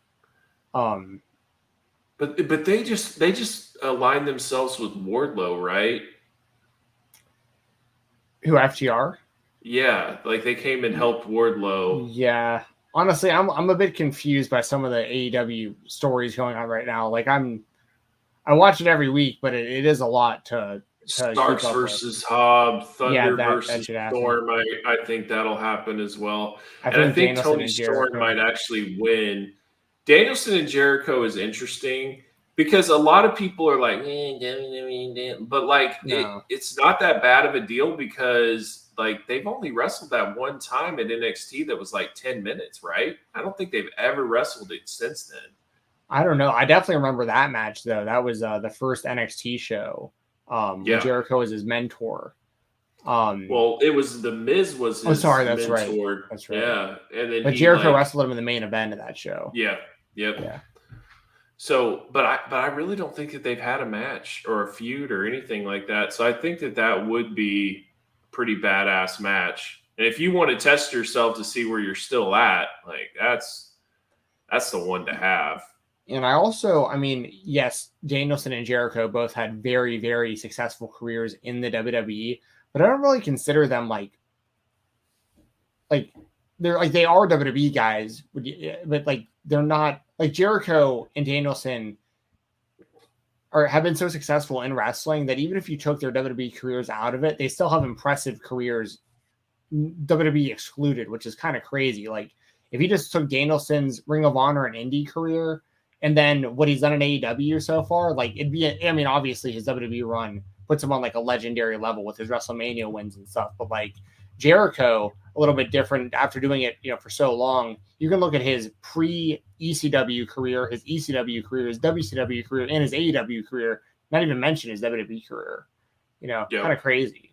So yeah, they're two guys world traveled, have a lot of similarities, both been in the game for super long. I'm obviously down for that. That's a pay-per-view match. Like that looks good on pay-per-view, the card and everything. So All Out looks to be pretty badass. It looks to be really a really good show. Yeah, Wardlow versus Lethal for the TNT title. That's one of them, right? They've been building to that. They've already had those matches though, and now the FTRs got involved. I do like this idea. Where Lethal would get the Briscoes, and then it would be Wardlow and FTR versus Lethal and the Briscoes.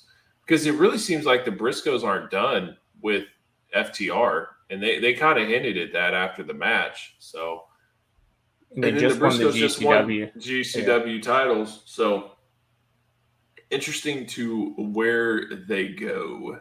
We still got to see FTR and GCW. That's got to happen. Yeah, I don't know. I don't know if that will happen. That'd be sick, though. Because the problem is Tony's booking them in Ring of Honor, and then they have AAA, and it's like, man, like, there's too much going on. There just is too much going on. I love it all, but I also don't want stuff to lose importance either. Yeah, that's the issue. I get that.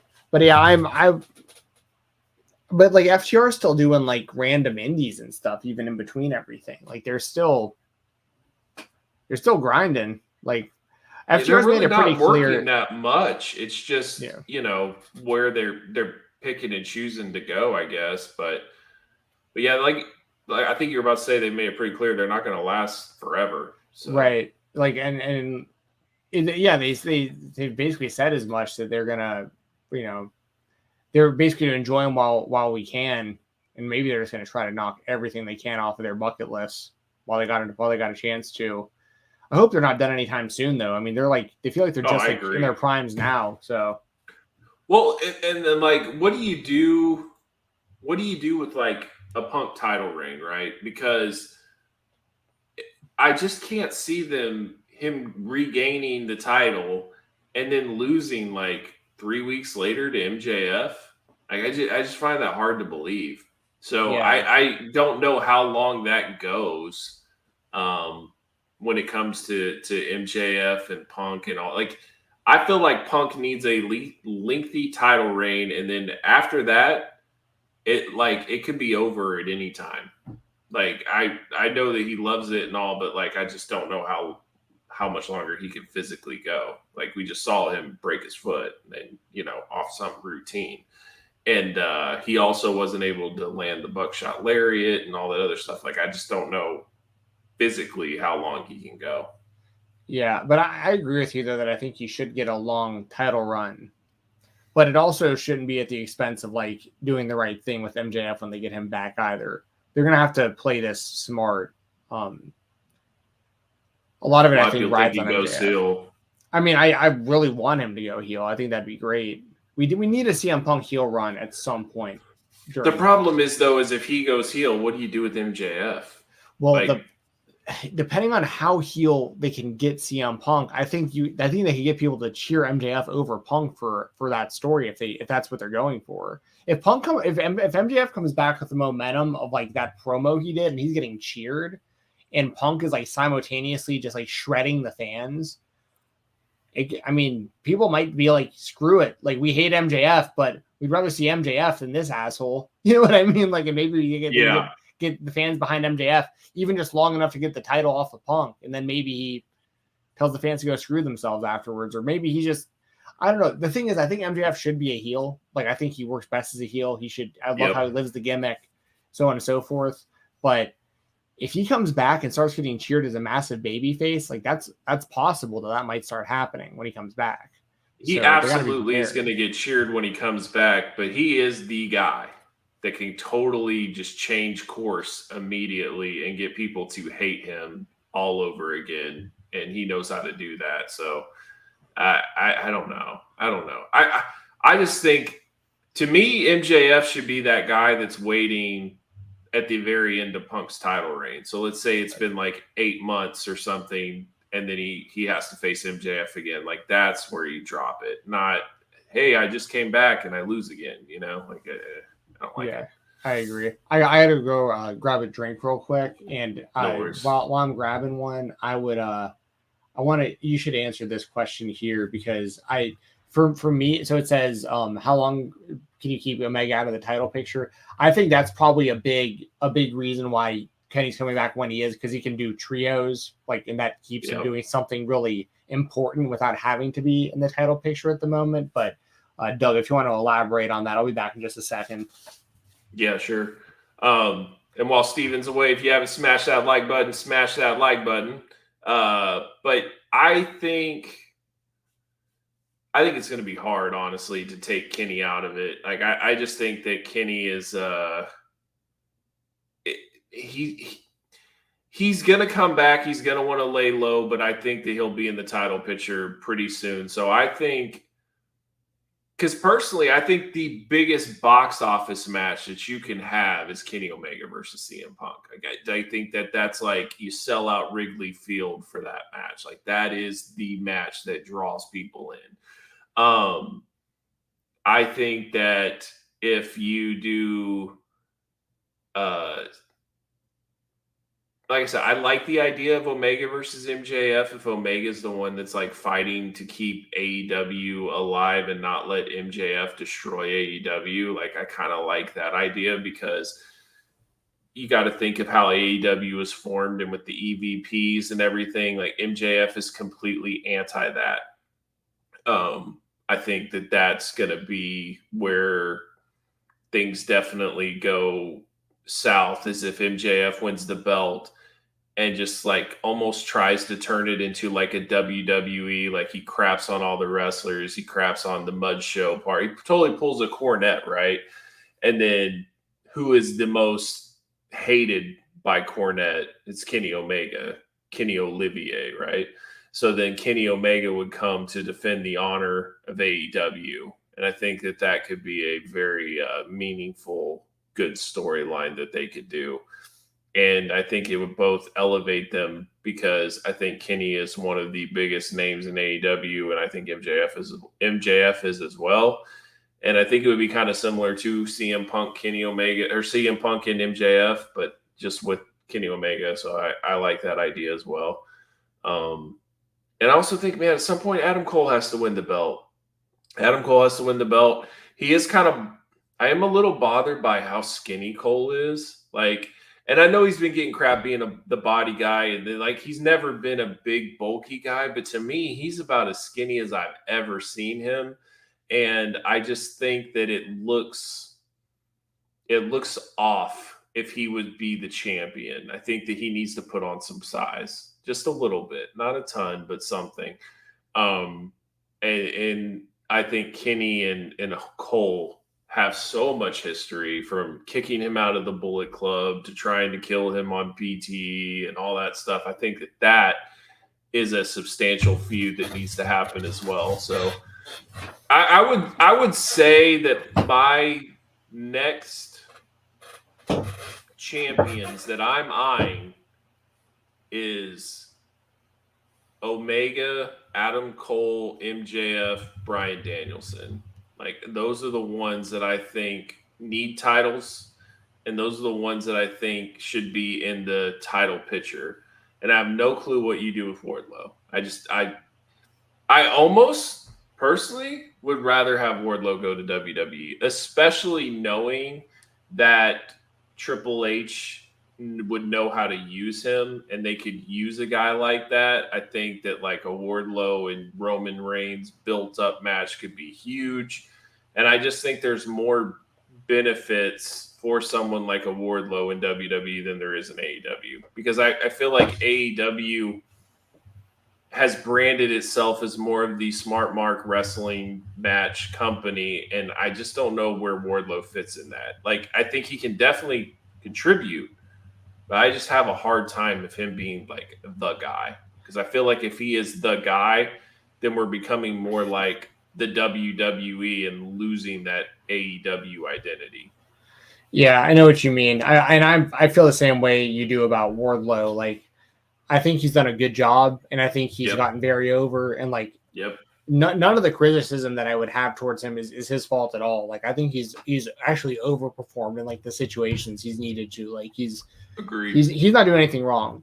But I understand where you're coming from, though. At the same time, when like you think of AEW and you think of the world champions and what you want the company to represent, like CM Punk is a little different because like he's like so famous that like you kind of have to, you got to have him in a top spot. But on top of it, like his stories and his matches with like Darby and MJF and all that stuff, like, it were so good that like it's justifiable that CM Punk at his age, with his wrestling style and everything, like that, he could be the AEW world champion. But then after that, it's going to be guys like you're saying, like we're thinking of guys like Omega and Danielson and Adam Cole and those kind of dudes, Moxley.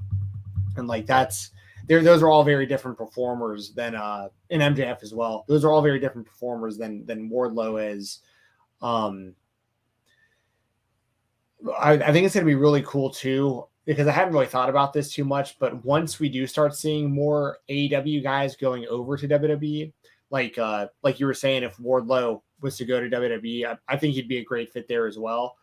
But it'd just be really cool, like on camera, to get to those like little things where like Cody sees Wardlow on screen, he's just like, "What's up, man?" You know what I mean? It's just like, I know you. You know what I mean? Like, and like we're gonna start seeing like history playing out on different shows based on the two companies we're watching as it happens. It's becoming more and more now like the WCW versus WWF stuff from back in the day, from the perspective of now we have at least like 3 years of backstory in AEW now Like, it isn't a brand new, it's still very new in the grand scheme of things, but it isn't a totally new company anymore. We have 3 full years of wrestlers and stories and stuff. So now if they start showing up on WWE TV, it's like, it's not just like, oh, that's AEW wrestler Wardlow. It's like, oh, dude, I remember Wardlow and Cody having that cage match when Wardlow debuted. Like, and now they're both in the WWE, and now they're both stars, and like they're like fighting for the WWE World Title. Like, it just brings a whole different element to both companies now. It makes things more exciting. Yeah, for sure. And then what do you think of Starks' ceiling? I don't think he really has one outside of potentially his age. Like, that's really, he's not like super old, but he has a lot of miles on him. People don't realize he's been wrestling for like 20 years, professional wrestling. Like, because, you know, he had a whole career pre AEW. He just never made it in the WWE. And that was 100% strictly because of his size. Like, that's the only reason. Like, he had a few chances of as enhancement talent and stuff, but and I think he trained with the Undertaker to like help the Undertaker come back for one of the WrestleManias, because he lives in Texas near where Undertaker does. So like, Ricky's been on the WWE radar forever, literally for 2 decades. But that's literally the only thing I could see being a potential issue. Because I don't think the size thing is going to be very much of an issue with Triple H in the WWE, and it definitely already isn't an issue in AEW. So, and I don't think Ricky is to the point to where he is like, you know, so small that we can't give him opportunities. Like, he's like that 6 foot, probably like something around there, I would say. And he can really talk on the mic. I'm very curious to see how his babyface run goes in AEW, because, and the question is, like, who do you put over? Do you put over Hobbs, or do you put over Starks? Like, do you put Starks as that babyface and just send him to the moon, or how do you do it? Personally, yes. Although I think the ceiling is just as high for Hobbs as it is for Starks. It's just Starks is like ready right now to be that guy. Hobbs could be too, but like, once again, Hobbs, we're talking like a handful of years of experience. Starks, we're talking 2 decades of like preparing for this moment. Like, right. And he's been good for a long time. Like I said, I only think, because we also have to remember, before AEW started, and WWE was really the only place that was like signing people, unless they were just going to put you on like a 205 Live or something. You were like a Blake Christian or an Anthony Henry or Kurt Stallion or something like that. Like, that's kind of like what Ricky Starks would have like fallen into if the WWE would have signed him before AEW existed. He just didn't really have very many options. Like, I remember I was watching him in the NWA around that time, and he was very, very good, but like, he just had no future on like a mainstream level because he didn't have, he wasn't big enough for WWE. Do you think if Ricky was around when NXT was like in its prime, like, he was around, but I mean, like, they actually signed him, invested in him, whatever, do you think he would have been like a big star in NXT? I think it's possible, but I also think I think he would have drawn a lot of unfair comparisons to The Rock also then, if that makes sense. Which, like, because remember like Sonny Siaki in TNA? Remember what happened to him? Definitely. Like, 100%. I feel like that would have happened to Ricky Starks if the first taste the fans Sonny had of him was in the WWE. But you know exactly what I'm talking about. Like, he was straight 100%. up trying to be like The Rock. But he looked like him, you know what I mean? So does Ricky. You know what I mean? Like, a lot of the same type of mannerisms, the way they deliver, like on promos and stuff, facial expressions, like even the way they dress, like very clean dressed and everything, like very similar vibe. It's just The Rock is, you know, 6'5" and shredded or whatever. Like, that's the only difference, really. But Ricky, I think, is very, very charismatic. But I just feel like it's probably a good thing that, I mean, it's definitely a good thing things worked out the way that it did, because I honestly think he's going to be one of the biggest stars in AEW's future. And if he isn't, I think he's going to be one of the biggest stars in WWE's future. Like, in one of these two companies, if he can stay uninjured, like avoid serious injuries, he still has a window of probably 5 to 10 years where he could be one of the top stars in either of the companies. And Hobbs, I feel like the same way. It's just Hobbs is different because he's a bigger guy with less experience, but he's rapidly improved. Like, he's way better now than he was when he showed up in AEW the first time. And well, like if you look at like just the Hosses, right? In AEW, I mean, you have Wardlow, you have Hobbs, you have Miro, you have Claudio, like Archer, you have Swagger, whatever Hager, Luchasaurus. Luchasaurus, right? So I mean, like you have enough to make this work, where they could kind of have like big guys feuding with big guys and not always small guys and stuff like that, to where it could be, some really credible feuds and things like that. But I just don't know. It just feels like your company was built on guys like the Young Bucks, like Kenny Omega, even like a Bryan Danielson type, right? Like that style. And when you have big guys mixed into it, they're good to have. But I just don't know if they can be the guy. I don't know how that would work. Yeah, I feel the same way. What Hobbs has on his side is I think he's still like years from his prime, whereas like a Swagger is like on the other side of his prime, and like Archer's an anomaly to me because I feel like he's still performing at a really high level. But I still remember he's another one of those guys very similar to McIntyre. Don't you think like he's better than Lance Hoyt?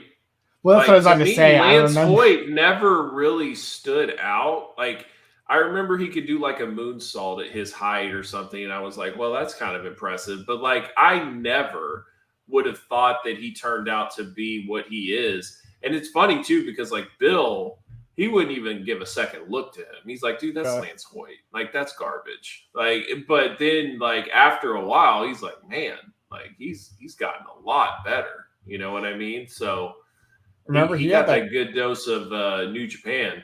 Yeah, one like good dose of getting huge. Yes. Because that's another like him, Jinder, Drew, McIntyre, like those dudes, very similar, like glow up, if we want to call it that. Like Lance, because I remember the Lance Hoyt we're talking about was like a lanky, just tall guy. He wasn't yoked.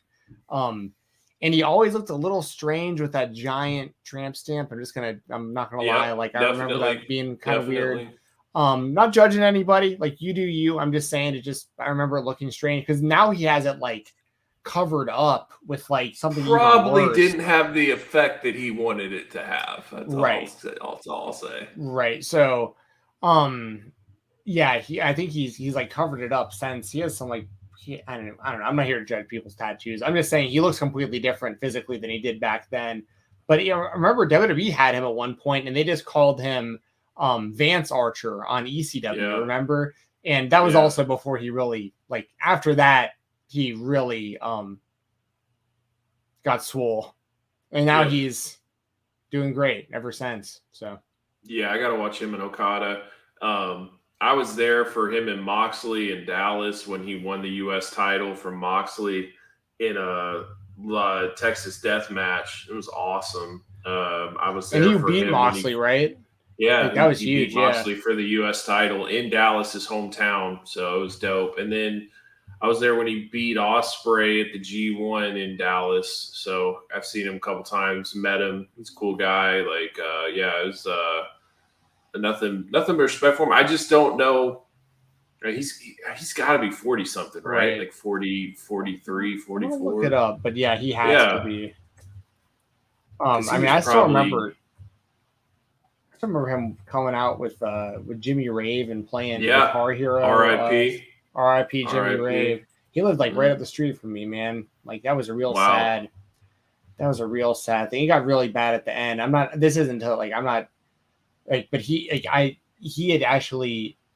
It wasn't just me, but I know he was reaching out to a lot of people towards the end. Like he was like looking for like money and help, and like he was like really in a bad way at the end. That was a really, really, really sad. For people who don't know, Jimmy Rave was like a huge influence on like the Southeast independent scene. Like he was really big in like Atlanta and Chattanooga, like Tennessee, Georgia, type territories and stuff. And but anyway, I remember the Rock and Rave infection, and that was also back when Lance Hoyt was much smaller physically. He's 45.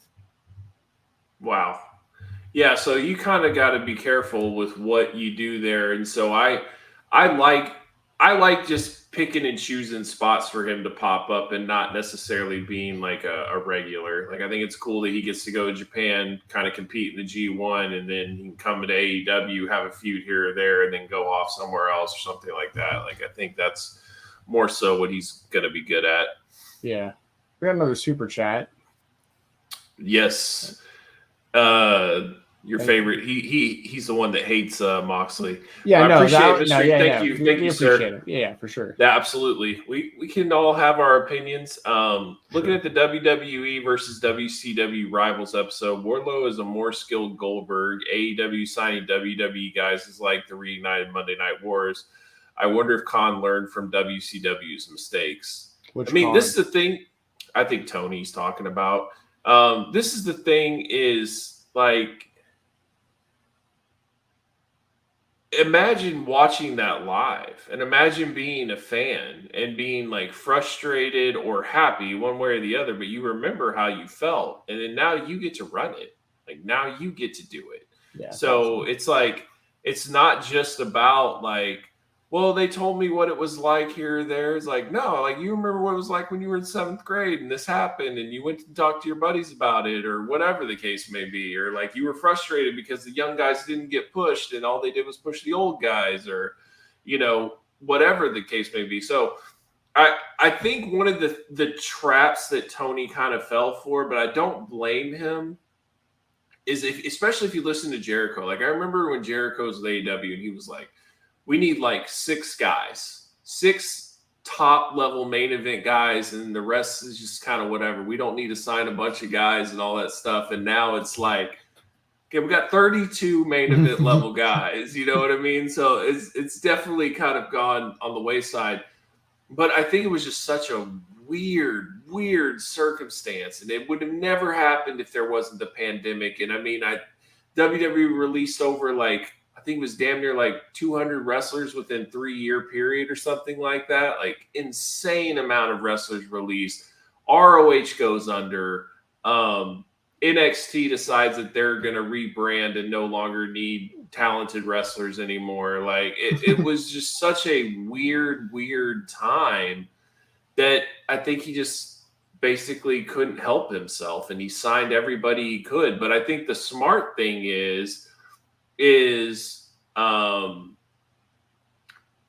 basically like he signed these guys to long-term deals that they're not going to be able to get out of. Like, and I noticed, I saw one thing, I saw this headline, God, these wrestling websites, like they cannot help but show their bias. Like WWE sells over 90,000 tickets for WrestleMania 39, something that AEW has never done.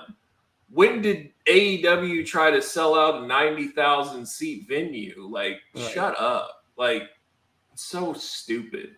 But I think that he definitely fell for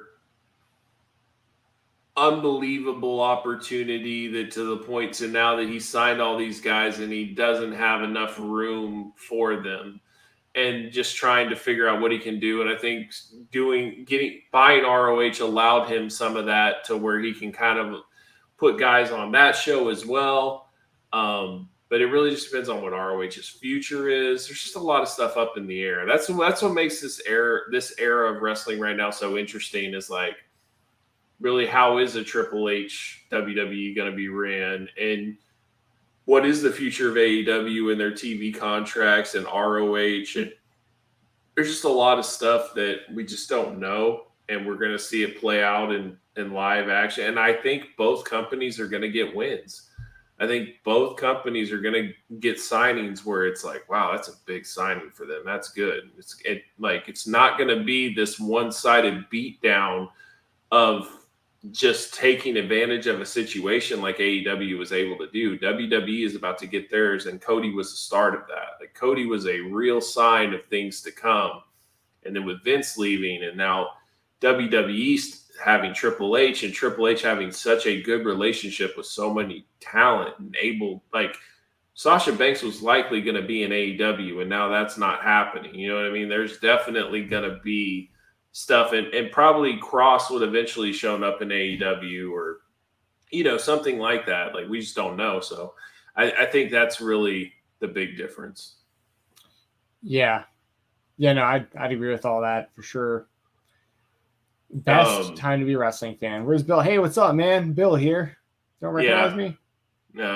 Bill identifies now as Steven. So here he is. No, Bill's fine. Vince McMahon is such a genius. Then, exactly. Come on. Yeah. No, Bill's fine. He's living his life, and he just doesn't want to be part of YouTube anymore. Like, the thing is like, there's times where I think of like bowing out just because, like, at what point are you like just holding on to the past, and what are you doing now? Because I'm 39 years old, like, and I feel very much like I was when I was 24, especially with like passions for wrestling and things like that. But when I was 24, I didn't have 2 kids and a full-time job and all this other stuff. So it's like work balance life. And Bill just chooses to focus on other things and not YouTube anymore. Like, that's just the honest truth about it. And there's no hard feelings. I talk to Bill all the time. I see him all the time. Like, me and Bill probably talk once a day at least. It's not like we had a falling out and we no longer talk or anything like that. So I've known Bill since there's an episode from like a year ago where the 3 of us are on here. Yep. And I've known Bill since he was 6. And I was 8 years old. So there's nothing changing there. So yep. And Bill knows that he's welcome anytime. It's simply that. Like, I don't know Bill obviously to the level Doug does, but I've trust me, I've asked plenty of times if we can get Bill on the show, and Bill's been in the chat a few times for some of our episodes, and he's, like I said, he's joined us before, and it's just simply, it's a very understandable reason. Like, he's got a great job and a great life, and this just isn't a priority for him to do this. And there's probably not a whole lot of positive to it. Like, best case scenario, it screws up his actual real life somehow. You know what I mean? Like, it sounds like he got a good thing going, and he just lives to himself, which is nothing wrong with that. Yeah, and I mean, Bill has 3 kids. I got 2, and 2's a lot for me. So Bill has 3. So I mean, that's a lot there. And when you're working a full-time job and you come home and you only got a couple hours before your kids got to go to bed and do all that, like, sometimes YouTube just isn't the priority that it was. And so you have to decide how much time that you want to put towards doing it. And it's a lot of work. It's not what it was back then when I could just put on a 4-minute video, do a shoot promo, upload it, and have 60,000 views. Like, those days are over. So it's not the same YouTube algorithm. We're dealing with, like, we're getting to the point to where YouTube is going to end up like replacing cable. Like, it's not, we're not there yet, but I feel like even old people are able to now buy like smart like machines, like an Apple TV, a Roku, smart TV, and there's a YouTube app, and then they figure out what they want to watch and they just watch it on there, and they don't even worry about cable anymore. You know what I mean? Like, everybody pretty much has the internet. So that's the difference. And it's just become so much bigger than what it was. Like, I could drop a video and it would literally be on the front page of YouTube. Like, we're not talking about like, just to come visit my page. And then not only that, my page was a message board. Basically, people came to my page constantly just to debate, or they go to our video just to debate. People would respond to comments, and they would just go on all day. They'd be like 352 comments. Here you go. And you can make video responses back then too, like comment with 100%. The video. Yeah, 100%. So it was just a different time. And one thing I wanted to display when doing this was just to show that, like, I wasn't just like a shoot promo guy. Like, I actually know a lot, and I can discuss, and we can have like a good conversation about and go in depth on certain topics. You know what I mean? So yeah. And also, TNA kind of went not the way y'all were hoping. at the end of the day. Not at all. So. But it was one of those things too where it wasn't like I don't remember. But I mean, we did that video "Time to Wave the White Flag" back in like 2010, 2011. Like it wasn't like we were holding on to hope. We knew it was over way before it was over. Like it just wasn't the company that we were supporting anymore. And I think people gave us a lot of heat for that because it was like, you're supposed to be loyal no matter what. And the only thing that we were going to be loyal to was good pro wrestling. And so wherever we got that from, it didn't matter. Like it wasn't going to be just because, oh, we supported TNA and now they're down in the dumps where you still are going to support them. No, like if it sucks, it sucks. And we'll tell you it sucks. So. Oh, yeah. Yeah.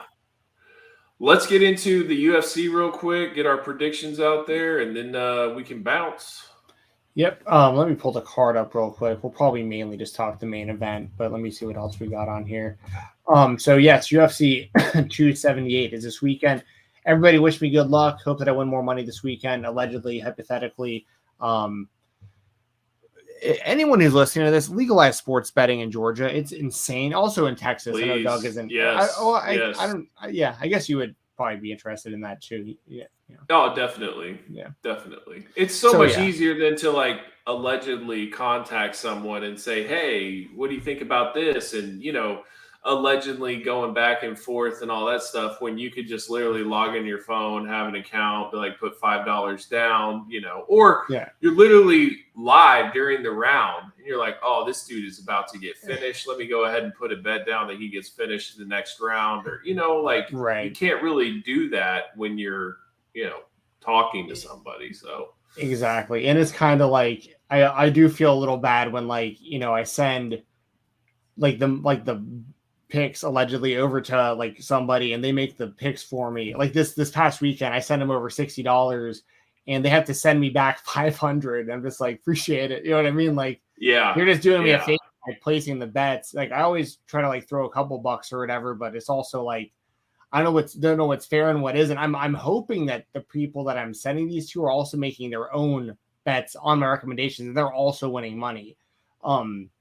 But it's one of those things that I should be able to get on an app and just do it myself. Like, it's stupid that I can't. Well, it's almost like that we're trying to govern people to have safer lifestyles because gambling can be an addiction. I mean, we literally have a state like California trying to open up centers where people can legally do heroin. Like, what are we doing when it comes to gambling? Like, this is stupid. Yeah, no, I don't think that that doesn't make any, even in Georgia, you can't sports bet, but I can buy scratch off tickets or try to enter the lottery. Right. That has no skill. That's complete 100% just dumb luck. Yeah. You have a legit shot based on knowledge that you could actually win, and they don't want to allow that.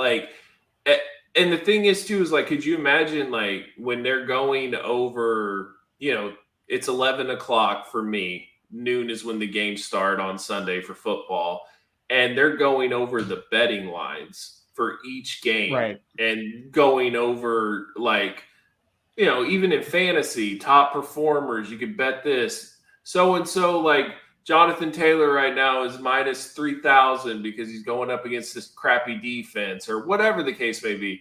It could be such a huge thing because I truly believe one of the reasons the NFL is so popular is because of fantasy football. I believe that. And so many people can contribute to it and pay attention to it and literally be invested in every single game. You know what I mean?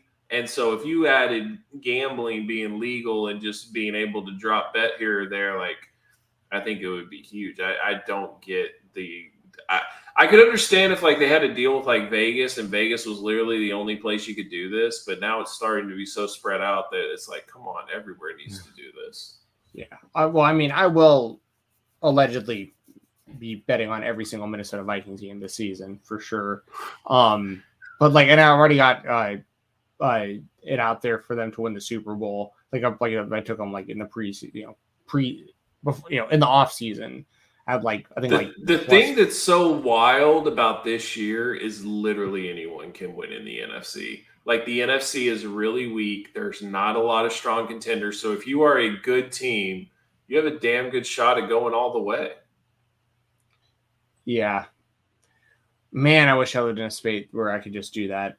Anyway, all right, UFC. Speaking of gambling, they obviously I've talked about my win from this past weekend, but they're constantly promoting gambling on the UFC. They have a ton of sponsorship stuff and cryptocurrency partnerships and a whole bunch of stuff. I mean, anyway, the main event of the show.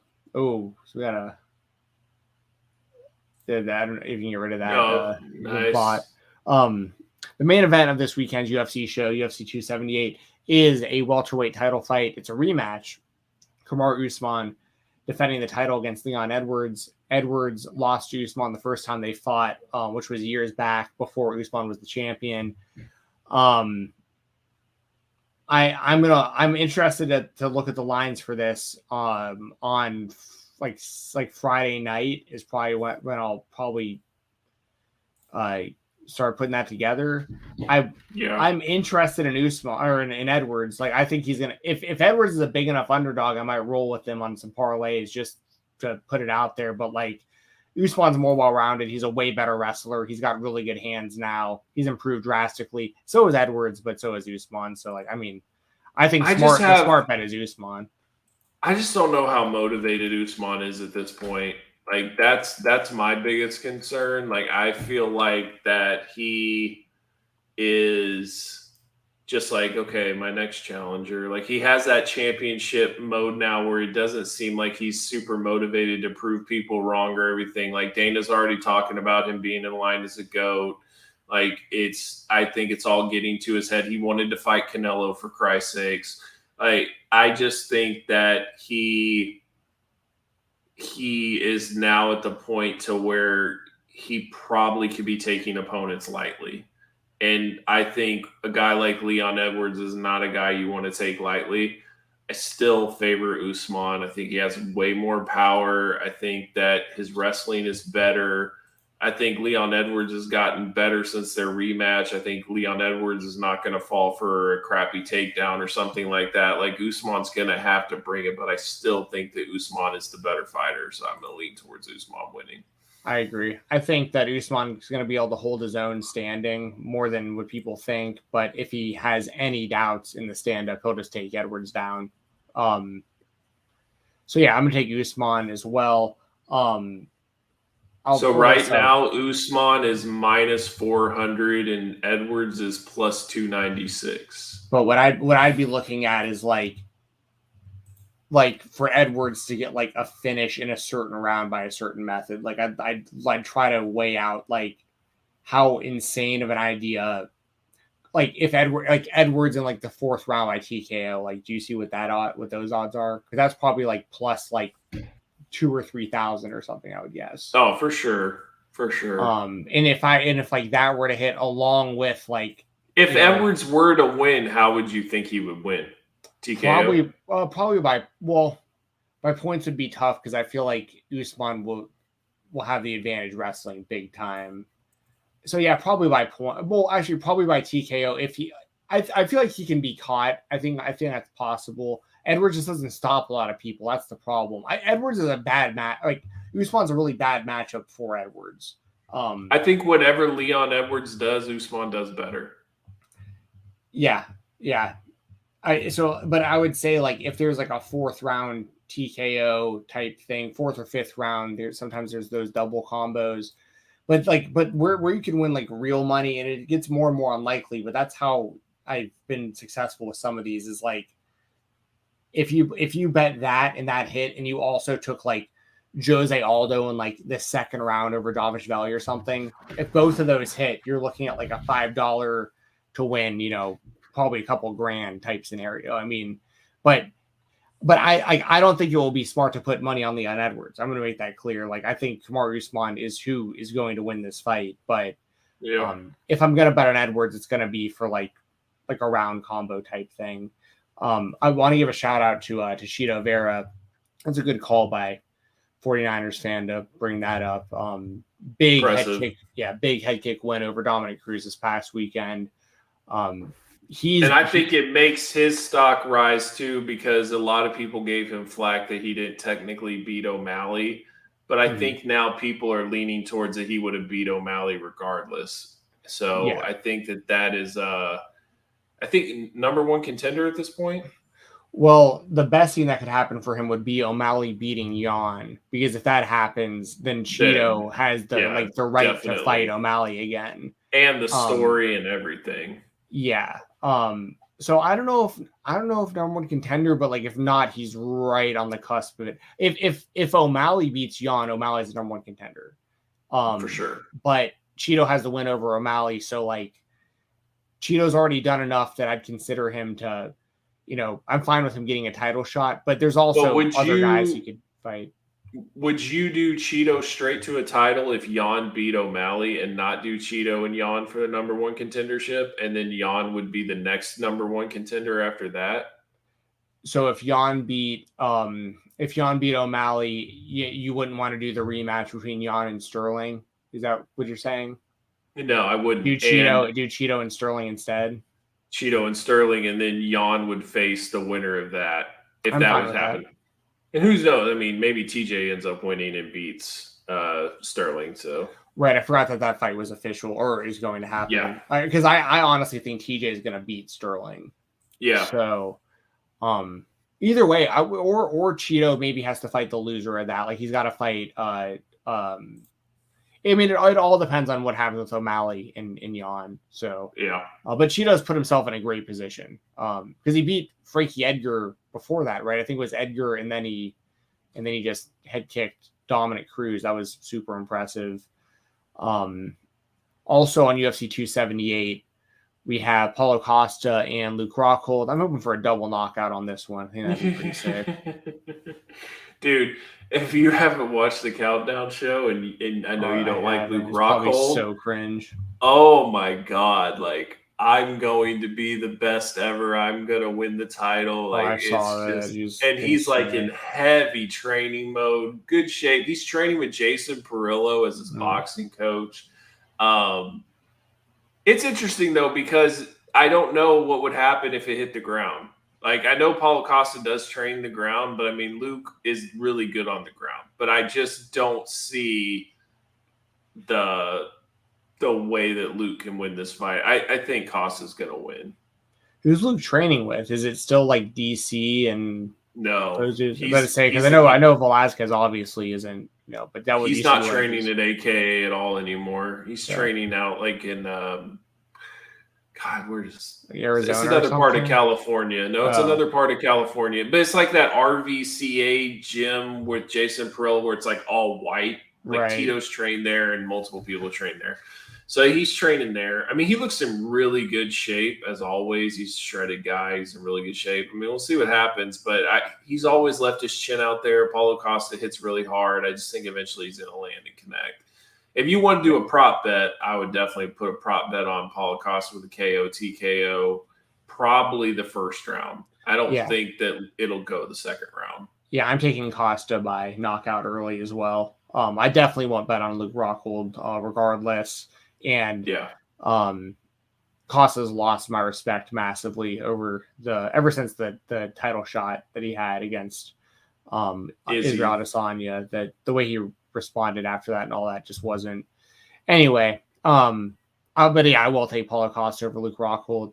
Then the only other fight I think worth talking about real quick, we have Jose Aldo against Merab Dvalishvili, which is a really good matchup at bantamweight. Like Jose Aldo is still doing his thing. He's still quietly like near a title shot at bantamweight. Like he's been, Jose beat Cheeto. Yeah, right. I actually forgot that just now. And you're right, broke him down. Like broke him down standing up, body shots, leg kicks. Like don't forget that. Dude, I gotta pull up the UFC bantamweight rankings real quick because if I gotta see where they have Aldo actually ranked because he's probably in the top 5 still. About this fight, Aldo is plus 104 and Merab is minus 126. Yeah. So it's almost even. I have a feeling the fight will be even by the time it comes fight night. Yeah, I'm going to take Aldo in this one as well. Yeah, so they have Sterling obviously as the champion, and then right under that, Petr Yan, which makes sense. TJ Dillashaw is getting the next title shot, and then right under that is Jose Aldo, because after that it's Sanhagen, Cheeto, Dvalishvili, and then Font, and then Cruz. That rounds up the top 8. I would put Cheeto over Sanhagen after that win. Yeah, I probably would as well. I mean, if Aldo beats Dvalishvili, he's very much in that consideration for a title shot. That's right probably now. Where you would do the run back of him and Cheeto in a rematch. Or, I mean, we haven't seen Aldo and Sterling. Like, that's a matchup. No, I agree. Yeah. Or we haven't seen Aldo and TJ either. Right. So either one. Those are like 2 legends. I mean, I've lost a lot of respect for TJ, obviously, but, the way he got suspended and the circumstances and all that. But, like, he's a legend. I mean, you got to give him the credit for what he deserves. Like, that's a real legends matchup. That's a dream fight, Jose Aldo versus TJ Dillashaw. So yeah, I'm taking Usman, I'm taking Costa, and I'm taking Aldo. It sounds like you're all the same as well. Yep. Why is Tyson Pedro such a huge favorite? I don't know who Harry Handsucker even is, isn't he? I don't either. But, I mean, he is minus 769, and Harry Handsucker is plus 501. I love those kind of guys, though. So, Harry Handsucker is 7-5. He's lost his last 2, but his last 2 were Justin Taffa, who's heavy-handed, and Tai Tuivasa, who's, like, about to get a title shot. Or close to getting a title shot, I should say. Honestly, in, like, some of his other... Hey, what was he? He was at plus what just to win? 501. Oh yeah, I'll definitely be having a couple of parlays with this guy in it. Yeah. Hell yeah, that's my boy. Mark my words, Harry Handsucker. If I have another week where I come in next week saying that I'm up like $500, it's gonna be because I have because Harry Handsucker performed well on Saturday night. There you go. Yeah, nice. Awesome. Well, that's probably a good time to wrap it up. Yes, sir. So thanks for joining us, guys. Definitely smash that like button if you haven't. Please subscribe if you haven't. And comment down at the bottom if you comment down at the bottom of what match you're looking forward to the most with Kenny Omega coming back. It looks like we're getting Kenny Omega back tomorrow. And we are definitely on the road for All Out. And I'm sure we'll have plenty to talk about next week. So follow me on Twitter when you guys get a chance. And we'll be talking to you guys next week. Yep. You're following me on Twitter at FightTalk_. You can use code FightTalk on IWTV. Listen to the Fightful Select Weekender every Sunday. And this Saturday, I'll be at GCW in Atlanta. So if you happen to be around and you see me, feel free to come say hey. I love meeting people who watch the shows and stuff like that. And yeah, that's everything that I got. Just stay tuned to my Twitter for whatever I got going on next. And we'll be here next week, same time, same place, 10 p.m. Eastern on the RVD Tito for Life YouTube channel. For Doug, I'm Steven, and see you next week. Later. Thank you for tuning in to Live Rounds. Make sure you leave a like, leave a comment, and donate to Steven Jensen. He will read out your donations on the next week's show. Also, don't forget to follow Doug Bateman and Steven Jensen on Twitter. And if you like what you heard tonight, check out more Live Rounds episodes.